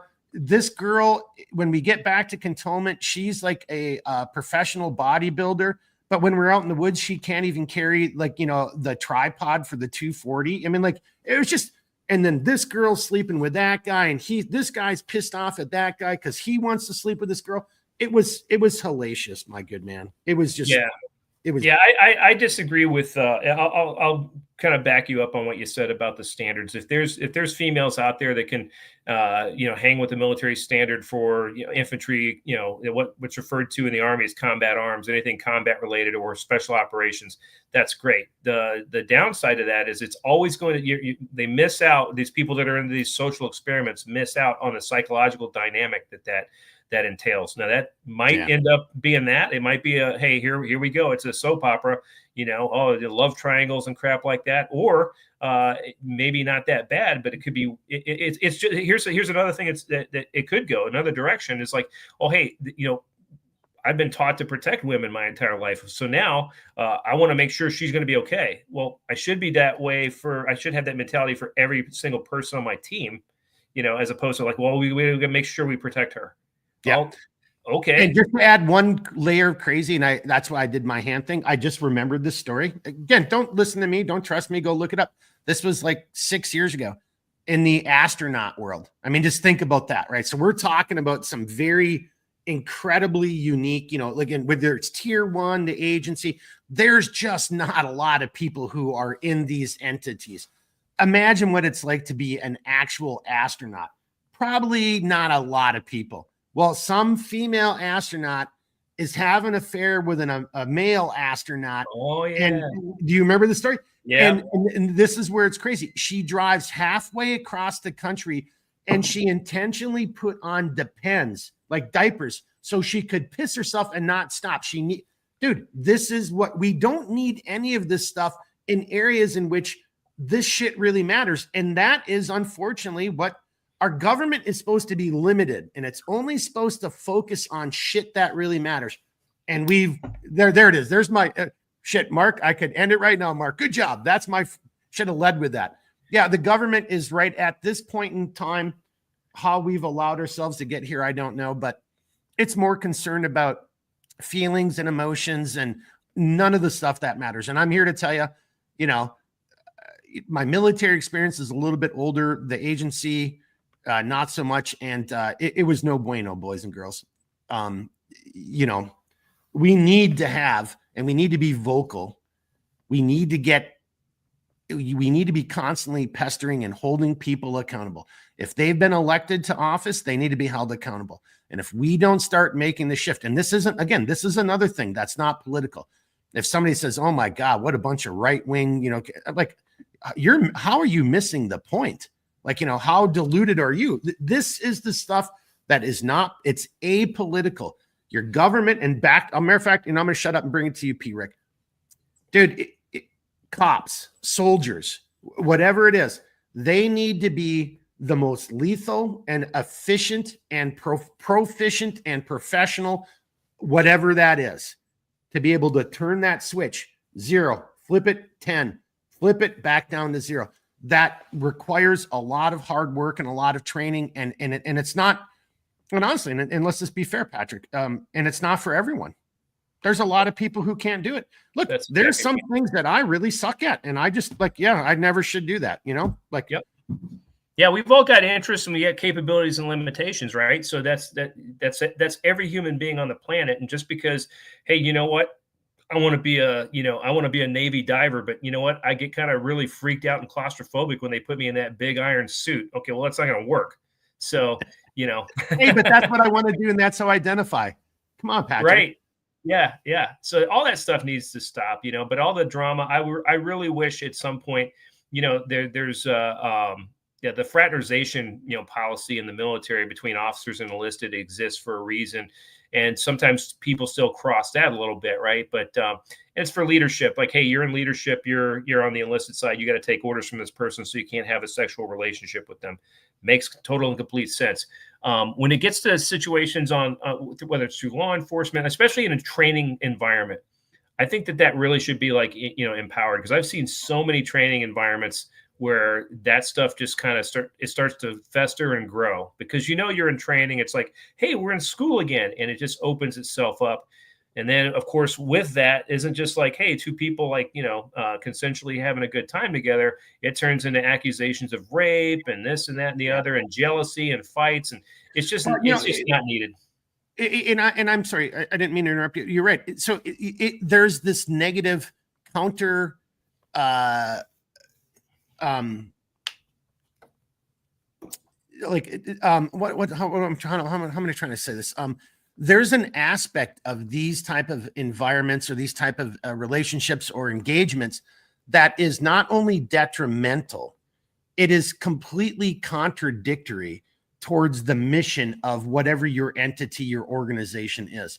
And a lot of times fraternization and let's nepotism, like, I got to be careful, without saying names, but like, here's one person in the agency and they're a chief over here, and somebody at headquarters wants to make life easy for them, so stations his wife as the chief over here, and so they can use our resources to have liaisons, like, once every 2 months or whatever it is. Like, dude, that's just totally fucking wrong. Yeah. And that's the kind of stuff so there it is. I'm using that as an example. All I'm trying to say is government's broken on so many levels. I think the place to start isn't way up here. It's down here, because the government is people, right? It's human beings. We've got to figure out a way that for people to be in the government, to be held accountable and have a standard, understand what that standard is, to meet that standard and uphold. And actually, and that's why I get adamant about law enforcement. And I unfortunately see so many of these videos. I'm like, you guys aren't upholding your end of the bargain. You swore an oath to the Constitution. That's why, the VA thing for me, it's like, damn it, I did my part. I didn't violate anything. I subjected myself to, as Patrick said, that is not an easy life. Like, you are constantly being scrutinized. You are constantly having, like, I think I can say this, like, if you meet a woman from a foreign country, depending on, I think I can kind of say this, heaven help you if you have sex with that person without permission. You literally need to, like, you basically are trying to meet somebody who you might want to have a relationship with, like, maybe marry. Dude, you've got to case officer that person right from the beginning to get as much bio information on her, biological data, so you can write a fucking report and find out if she's a spy or not before you can even fucking kiss her. Yep. It is that's a lot of stress. Well, case in point, so somebody we both also know too, our friend John, State Department RSO, ended up linking up with a beautiful Colombian woman, and a sweetheart too, not just good looking, but just a sweetheart. Had to go through like the ringer over and over and over. Had to get sent back to DC while they finished everything, and it took them a good like 3 or 4 years before they blessed her to even for him to take her on an assignment. They got engaged. So I think they finally tied the knot, but they're probably somewhere in like the Far East right now. But they take that stuff like extremely seriously. But on the inside, what's weird about, especially it's unique to the agency, or I would say probably in anything, you know, in a classified realm, people they have a tendency to, oh, I can't talk to other people. And it's a weird environment. Like you're in your own, in your own head. Like you can't, gripe and complain. I can't go to the bar and drink a few beers and bitch to a couple people, the bartender. I've got to keep this stuff to myself, or just speak in like such vague generalities that people don't really understand anyway. So that draws people together. Like, oh, hey, guess what? You're another employee. I can talk to you, and we understand these things. And that's a lot of relationships are formed, and marriages are formed there too. It's also the cause of a lot of divorce and then marriage inside there. So it's just it's a unique place like that. And I'm not sure if the FBI or other agencies are like that, but the agency specifically, I think it's because of the overseas aspect of it is I think it's that way. I think it's actually probably a little bit more just the clandestine nature, Yeah. like, it really is clandestine. And there's difference clandestine, covert, we're the clandestine services. The key word there is clandestine, means we do stuff and you may never know or be able to prove that we did it. Covert, we got away with it. You didn't know we were doing it, but maybe 6 months later you figure out we did it. So we try to do everything, clandestinely, right? That's the ultimate goal. So you don't even know that we were there, we did it. But as Patrick just pointed out, that's an incredibly stressful. And so again, as human beings, why don't we just acknowledge that? This is an incredibly stressful job, and it takes a very unique person to do this. And, honestly, I would have been better off. I think it would have been better off if they would have had like some internal, like, maybe that would have been horrible. Like everybody in the agency dates and marries other people. Like maybe that's the wrong thing to do. But, you're talking about FBI and other organizations. Yeah. Those people marry outside of their entities all the time. Yep. It's so hard. I was at the farm and there was people whose spouses were only just, so again, dancing around it. There's, you get to a certain stage and you're really going to have to fuck up to not make it. And that's when this one event happens. And that's the first major event. If you haven't already broke cover with your spouse, this is the first time where you can bring your spouse, into the, and be a part of this. And dude, it was amazing to see how many, people, like their spouses were just finding out what their significant other was just doing for the first time. We actually we didn't even go through the training. We didn't go through that part of the training. We had one GRS guy did the same thing. And then on graduation day brings his wife and his kids on headquarters. And they're like, wait, what? I mean, it was uncomfortable because the wife was not happy about this, and I'll bring it back to like what this means to the listeners here in a second. But like State Department, when those guys on the RSO side, maybe I'm not sure how the Foreign Service works, maybe the same way, but when they get hired on, they have to bring their just real quickly, RSO for any regional security officer. So the State Department has security officers and they got Foreign Service officers. So just the Foreign Service officers are more the dignitary. Like we're working with the host nation. The security regional security officers are in charge of all the security at the embassy, consulate, and all the people that are coming back and forth, right? But when those guys get hired on, they have to have their families come in for a physical, and they also kind of get vetted. They get a little bit of a screening, so they know what's going on right off the bat. Because if they get sent to a place where they can have their family live, they have to know that, hey, number one, you're going to be healthy. You're not going to have any major issues. That there's an educational component there for your kids, so they can continue their education. That so on and so forth. That's pretty smart. Agency doesn't have that, and the downside to this stuff is, it does pay a heavy toll. So for somebody to walk into CIA at lowest figure I've ever heard mentioned, to get the clearance, to get the polygraph, to get all the other things that go along with it, we're talking like $80,000 to $90,000 before you even walk in the door. Now, I just have to add, okay, that's a lower level employee. Right. I know for a fact. I'm not going to say the dollar amount, but when you go through it's just to walk through the door. And then that's Yeah. not counting any of your training they're going to pay for you to go through, depending on whatever specialty or job that you have there. There's a shit ton of money that goes into that. So if you work there for a year or two and you walk out the door, that taxpayer money just goes away, and they just take the next man up. Oh, hey, the next guy in the hiring pipeline, or Mal, maybe we should fill that with an independent contractor or what have you, and that's more money than that guy. So it's a huge waste of taxpayer money. When I first started, you were already there. There was not a rule in place, and I saw this happen one day. Somebody that I saw on a Friday had a blue badge, meaning they were a government employee. And on, I think it was like Tuesday, they came in and they were wearing a green badge. And I'm like, wait, what just happened here? They said, oh, I took a job with this place. And I'm like, well, what do you mean you took a job with this place? And it was a friend of a friend. And I'm like, how does that work? Well, I think it was General Hayden was the director at the time. And then shortly thereafter, they came out with an internal policy saying, if you leave the organization as a staffer, like a blue badge government employee, and you take a job with a contractor that's working for the agency, you have to wait, I think it was like a year before you could even come back in that capacity. Well, what that did is it would make your security clearance become invalid, and then that company would be on the hook to have a reinvestigation of your clearance done. So it made it harder and kind of was like a deterrent for people just going on the contract side. But that happened a lot, and nobody knows that type of stuff was going on.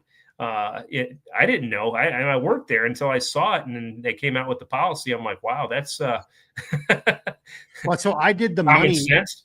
I did the money motion with my fingers because so I experienced that with one person from my class. I went to the farm with this guy, saw him once, like maybe 5 years later.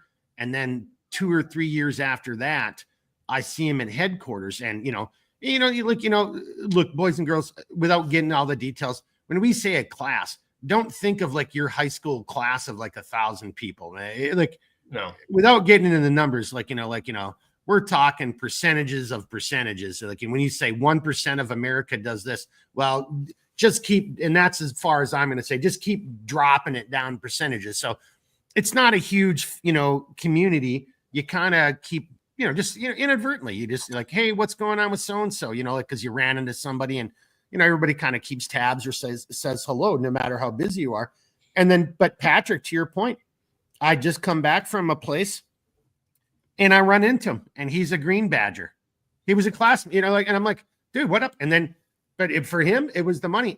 But they hadn't cracked down on that at that.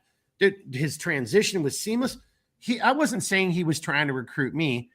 I don't think he wanted to, but he was telling me just how lucrative and easy it was to do it. And I was like, I was amazed. I'm like, and he's now doing the job, getting paid more money for what me or somebody else could be doing inside of the organization right now. Well, absolutely. There's a guy that's, wrote a book after 9/11 that ended up being sold in the gift shop at headquarters at Langley. And I read this book before I started, and I thought, wow, they kind of divulged a lot of stuff about the training pipeline and everything. And I'm not going to mention his name or the books. I don't want to help it out, but I thought, hey, wow, that's fantastic. Well, I come on board and talk to a couple people that went through the training with that guy. They said, yeah, he stuck around for like about 3 months after he got through and went back to working some kind of big, fat, contractor job down at CENTCOM in Tampa.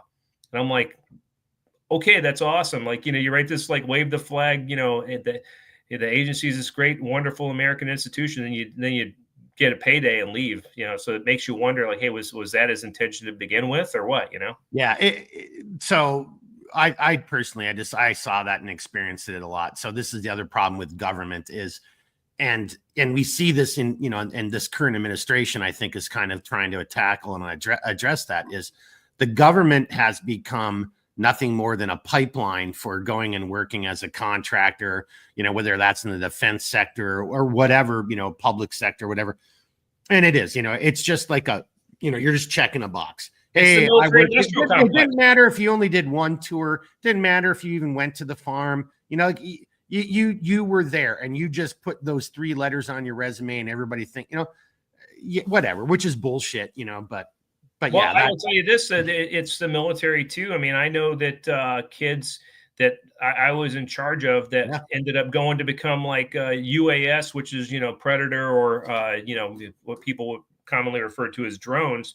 They learn how to be the systems maintainer, the operator, both. And while they're at the school, they're being told, because they're being taught by contractors from Raytheon and Lockheed, hey, if you want to come on board, you can be making like, a pretty decent 6-figure salary.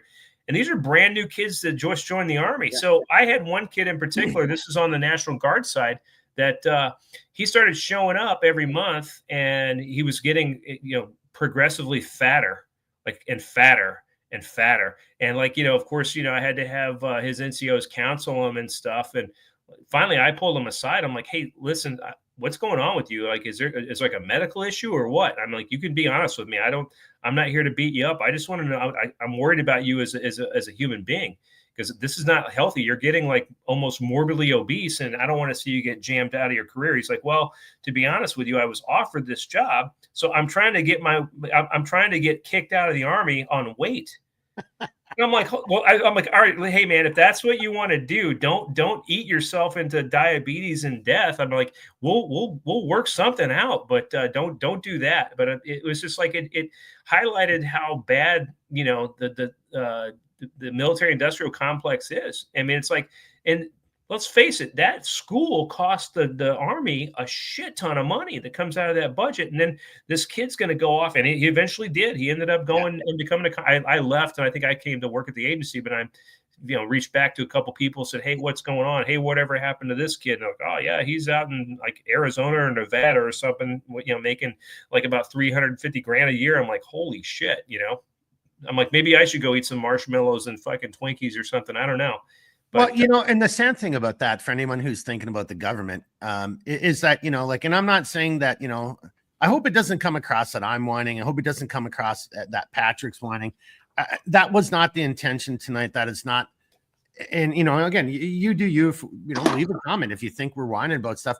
But the point is, it's like, this is how I viewed, and maybe I'll have another one of these late night, these CLS after darks, and I'll be very emotional and personal about my feelings, which don't really matter to anything, but my feelings about the agency and my time there and how much I dedicated my life to that. And I committed to use that. I committed to the fucking program.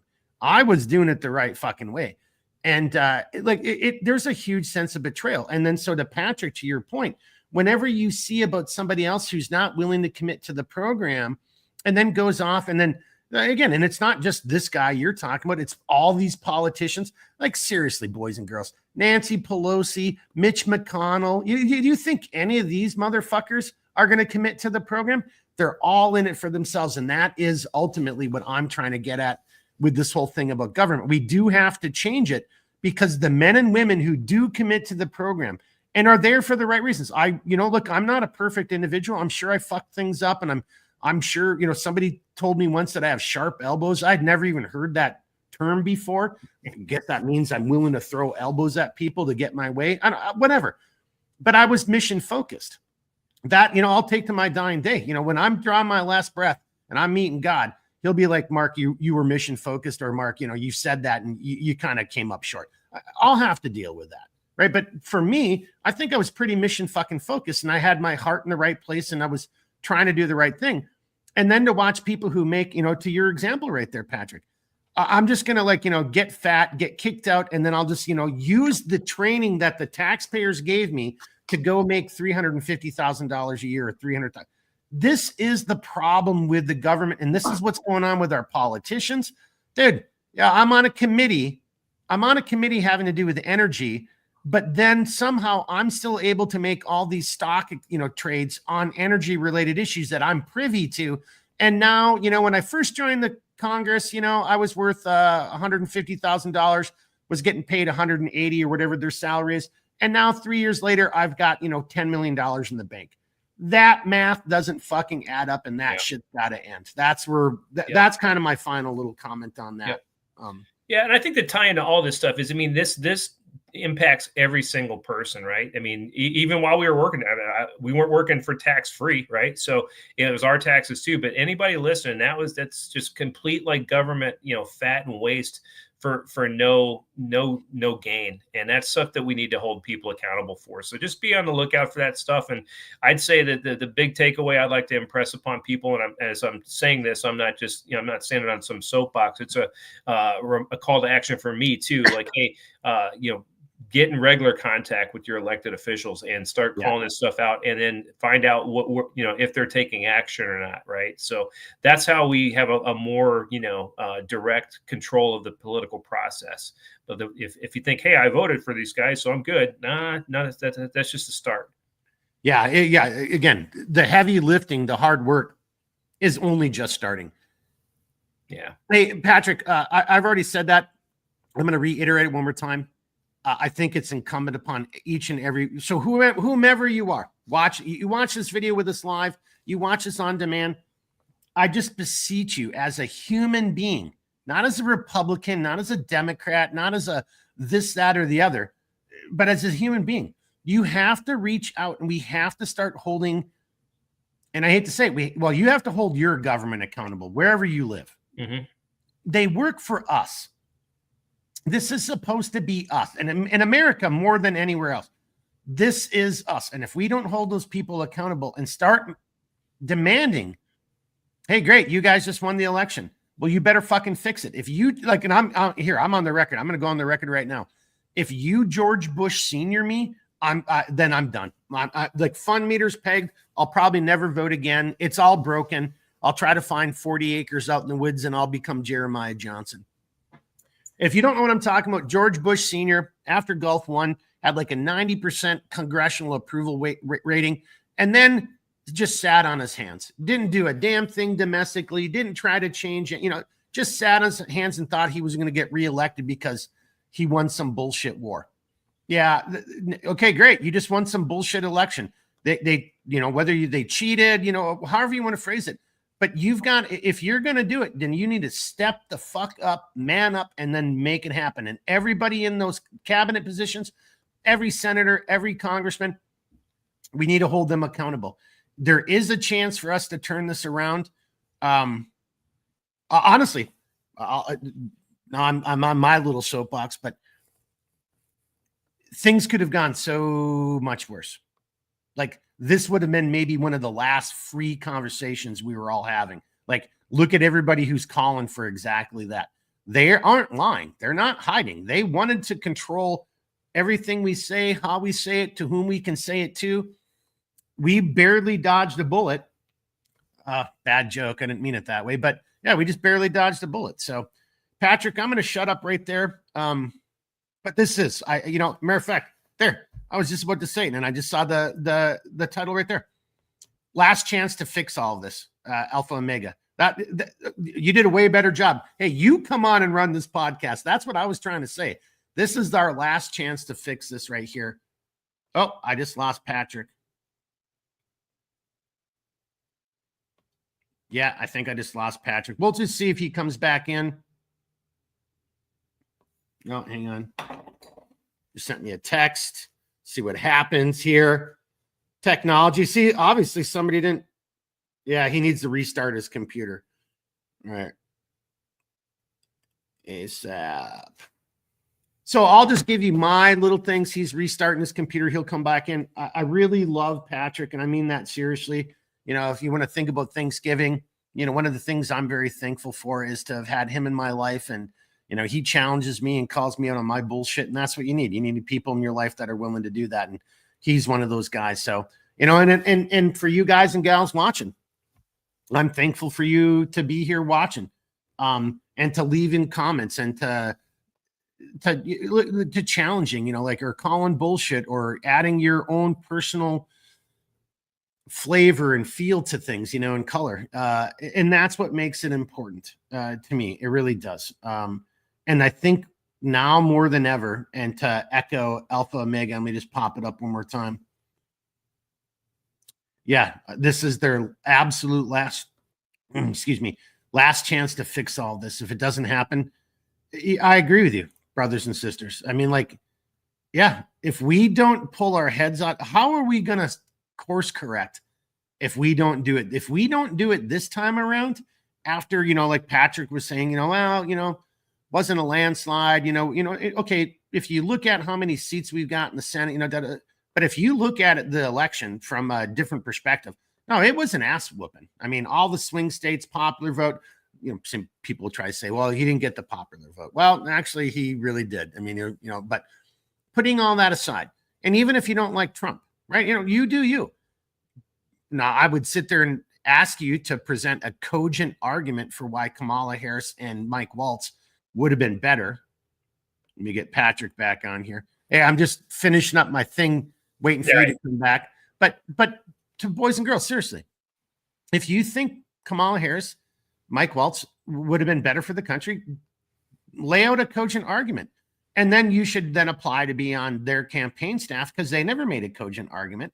Oh, the cogent argument was Trump is a Nazi. Trump was already in power and didn't do any of those things you guys say he's capable of doing or that he does do. Didn't do all that. And I remember what the economy was like. I'm a small business owner. I've got my own selfish interests as well. I know what life was like in America during that period of time as opposed to this last 4 years. So on that note, I'm just asking everybody, take a step back, and to Alpha Omega's comments. Seriously, I think that was it. This is our last chance. I really do believe it. I think we've got 180 days. Yep. I think we've got 180 days for this to get the beachhead. We've got to secure Normandy and be able to move out past and not be delayed in the hedgerows. No, we've got to get off the beachhead and inland, and we've got 180 days to do it. That's my comment right there. All right, Patrick, I want to bring it over to you. Thank you for coming back on. I wanted to make sure you had a last comment. I'm just popping up some other people's comments here. So you kind of saw the filler I was using while you were gone. What were you pouring a drink? No, my computer. Maybe it was some of the comments we made pissed some people off, and it had to restart. But yeah, I saw. Oh, hey, on that note, last week we had almost, let's just say 50. It was like 48 people watching live. And then ScrewTube says there's only been like 60 views. So that means we had a 500% more people watch it live than on demand. We're definitely pissing somebody off, because that doesn't make any sense in any world at all. Something's up. Here's the thing. I think the world's always been kind of screwy. It's just that now it's just been so like in your face, and I mean all over the place, right? Like, Europe, Canada, here, hell, everywhere, right? So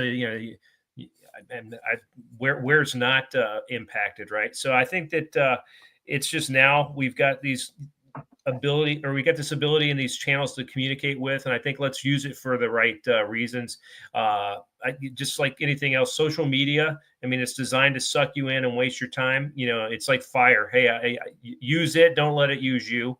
And it kind of goes back to, just want to wrap it up with what we were talking about. Let's have these discussions as a group, and wherever you are, like, let's throw out like, hey, here's your, maybe there's something we should put out. Like, hey, wherever you live, here's a map for your representatives, your senators, and even your local and state, elected officials. Here's the people you talk to, and let's do it by numbers. Like, maybe this is a good group, that we can get together. And that's how we're going to impact change, is numbers. But just sitting there watching the news and getting pissed off, that's doing is raising your blood pressure and shortening your lifespan. So let's do it together.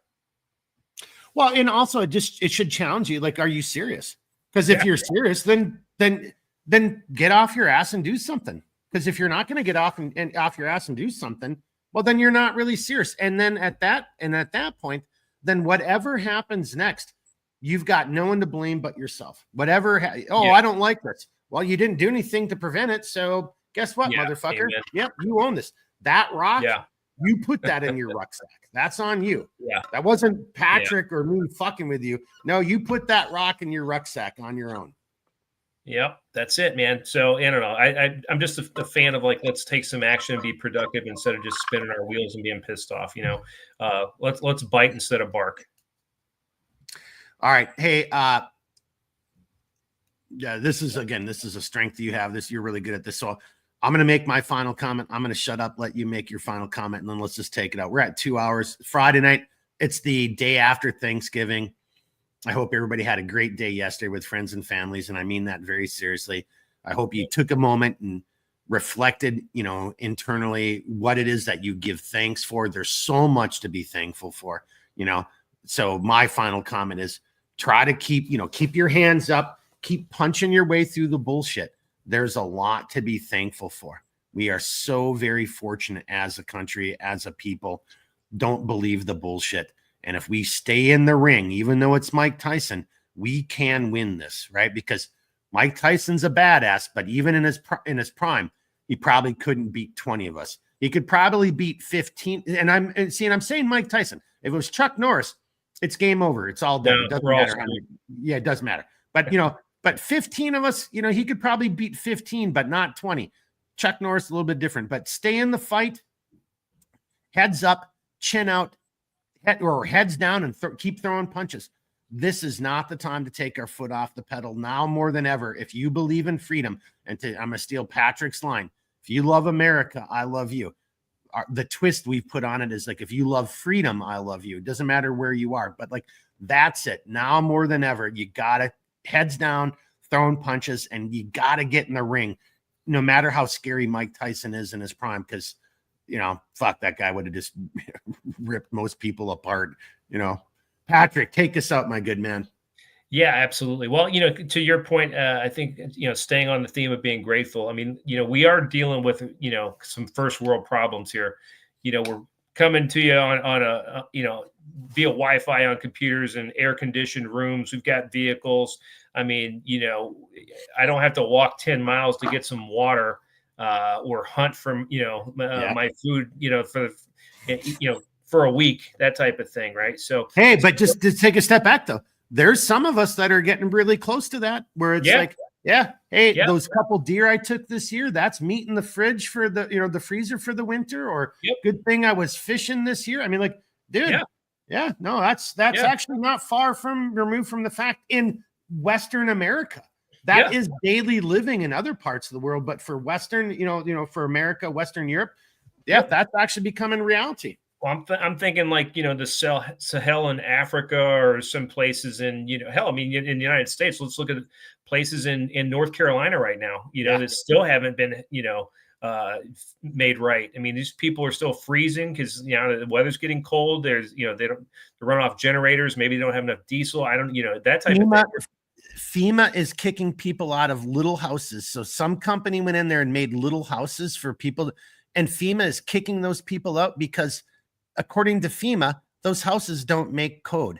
Like, these are survival shelters, you fucking retards. That's your government. I wish I would have thought about that. I would have had that. Oh my God. Yeah, that's what we get from government. Like, but that's not up to code. Dude, they're going to freeze and starve to death, or they can be in this fucking, Hey, the timing of the bar underneath is perfect. I mean, eternal vigilance. We've got to commit to that, folks. That's how we make a difference, right? So let's band together wherever you are, and let's help each other out and be advocates. And if we can, do it digitally from across the globe, let's do it. Let's help each other out. Amen. Amen. So, all right, are those your closing comments? Yeah, I think that's it. That's pretty much it. I like the adaptation, or I'm sorry, the adaptation of my comment. Like, if you love freedom, I love you. Is that? Yeah, I mean, we've got folks in the UK and other places too. So yeah, 100%. And by the way, just on a side note, I got to work with our British compatriots of GRS, and those guys. I've never laughed so hard in my life. Crinkly hoop. I'll say crinkly hoop. Crinkly hoop is your butthole. If you don't straighten your act up, I'm going to put my toe up your crinkly hoop. That's what I was told. Yeah, it was awesome. All right, leave it. Yeah, okay. Now we've entered into the appropriate area to the appropriate time of the night to wrap it up, because no one needs to hear the word crinkly hoop and a toe up it. So that's right. On that note, everybody, thank you very much for taking the time out of your evening to join us and be with us tonight. Listen to a couple knuckleheads. Hopefully you found it entertaining, educational. We're just trying to tell stories and just keep this ball moving, keep this ball rolling, and let the ball of liberty, stay above the water and not be pushed down. So thank you for being here tonight. Huge shout out to P. Rick. I didn't even give him shit too much, the pickle Rick. Maybe I'll do that later. He's going to be back on in the middle of December. Patrick and DB David will be on, and we're going to talk about the coast bombing and the situation in Benghazi. We all have a nexus and connections to that, so that should be an interesting conversation. Thank you so very much for ever being here. Again, hats off to P. Rick. He's taking time away from. Gosh dang it, we didn't even tell the story about your kid. Oh, Nah, we'll get to that. How did we miss that? That's all right. We'll get it another time. All right. We'll get that another one. But back to the government part of it. Like, he's got a very, very personal, very firsthand experience that just took place in the last 6 months. Yeah, last 2 months. Yeah. Okay, well, maybe we can start that off with DB, and that'll just kind of get us warmed up telling that story. Oh yeah. Hey, I'll throw out one final thing, I guess. So if you guys haven't read it, Mike Waltz, he's a congressman from Florida who's been tapped to be the new national security advisor for Trump. He's a Green Beret officer. I think he's retired now, but super smart guy. And he talks about different things that they were facing in the global war on terror, specifically Afghanistan. And they had their hands tied before they could do anything. Well, he was able to, get the ear of some senior commanders all the way up to the defense secretary. And he's like, hey, my guys are referring to this not as counterinsurgency, but counter bureaucracy. Like, we were fighting so much bureaucracy. So let's, fantastic book. Highly recommend you guys read it. It's called Hard Truths. So I just pulled him up because, and I don't know how it is for everybody, but Patrick talked to me about this a couple of weeks ago. And I, look, I'm just, sometimes you're not the greatest of names, but once I saw his face, I'm like, oh, I know who this guy is. Okay, I got it. So yeah, there we go. So, yeah. Okay. So good plug. Thank you so much for being here tonight. Everybody, again, thank you for the live stream. Thanks for being here. Leave a comment. If you've got different suggestions on how you want to see this, maybe do the format differently, how you want to see different subjects, leave me a comment. I'm trying to do this. This is fun to me. I'd rather be here than in a bar any day of the week. So I'm trying to have fun, but to make it more fun for you guys, or maybe if no one says anything, I'll take it that you guys are losers just like us, or suckers for the punishment, and you like the way it's going. So we'll go over that right there. All right, that's it. Patrick, thank you. Goodbye. Thanks, anything? All right, I'll come up with an outro in the future, people. Right now, just enjoy the rest of your Thanksgiving weekend. Even if you're not, from America, give thanks. Think about what that means, and we'll see you again next week, right there. Amen. All right. See ya. Thanks, everybody. Talk to you again soon. See ya.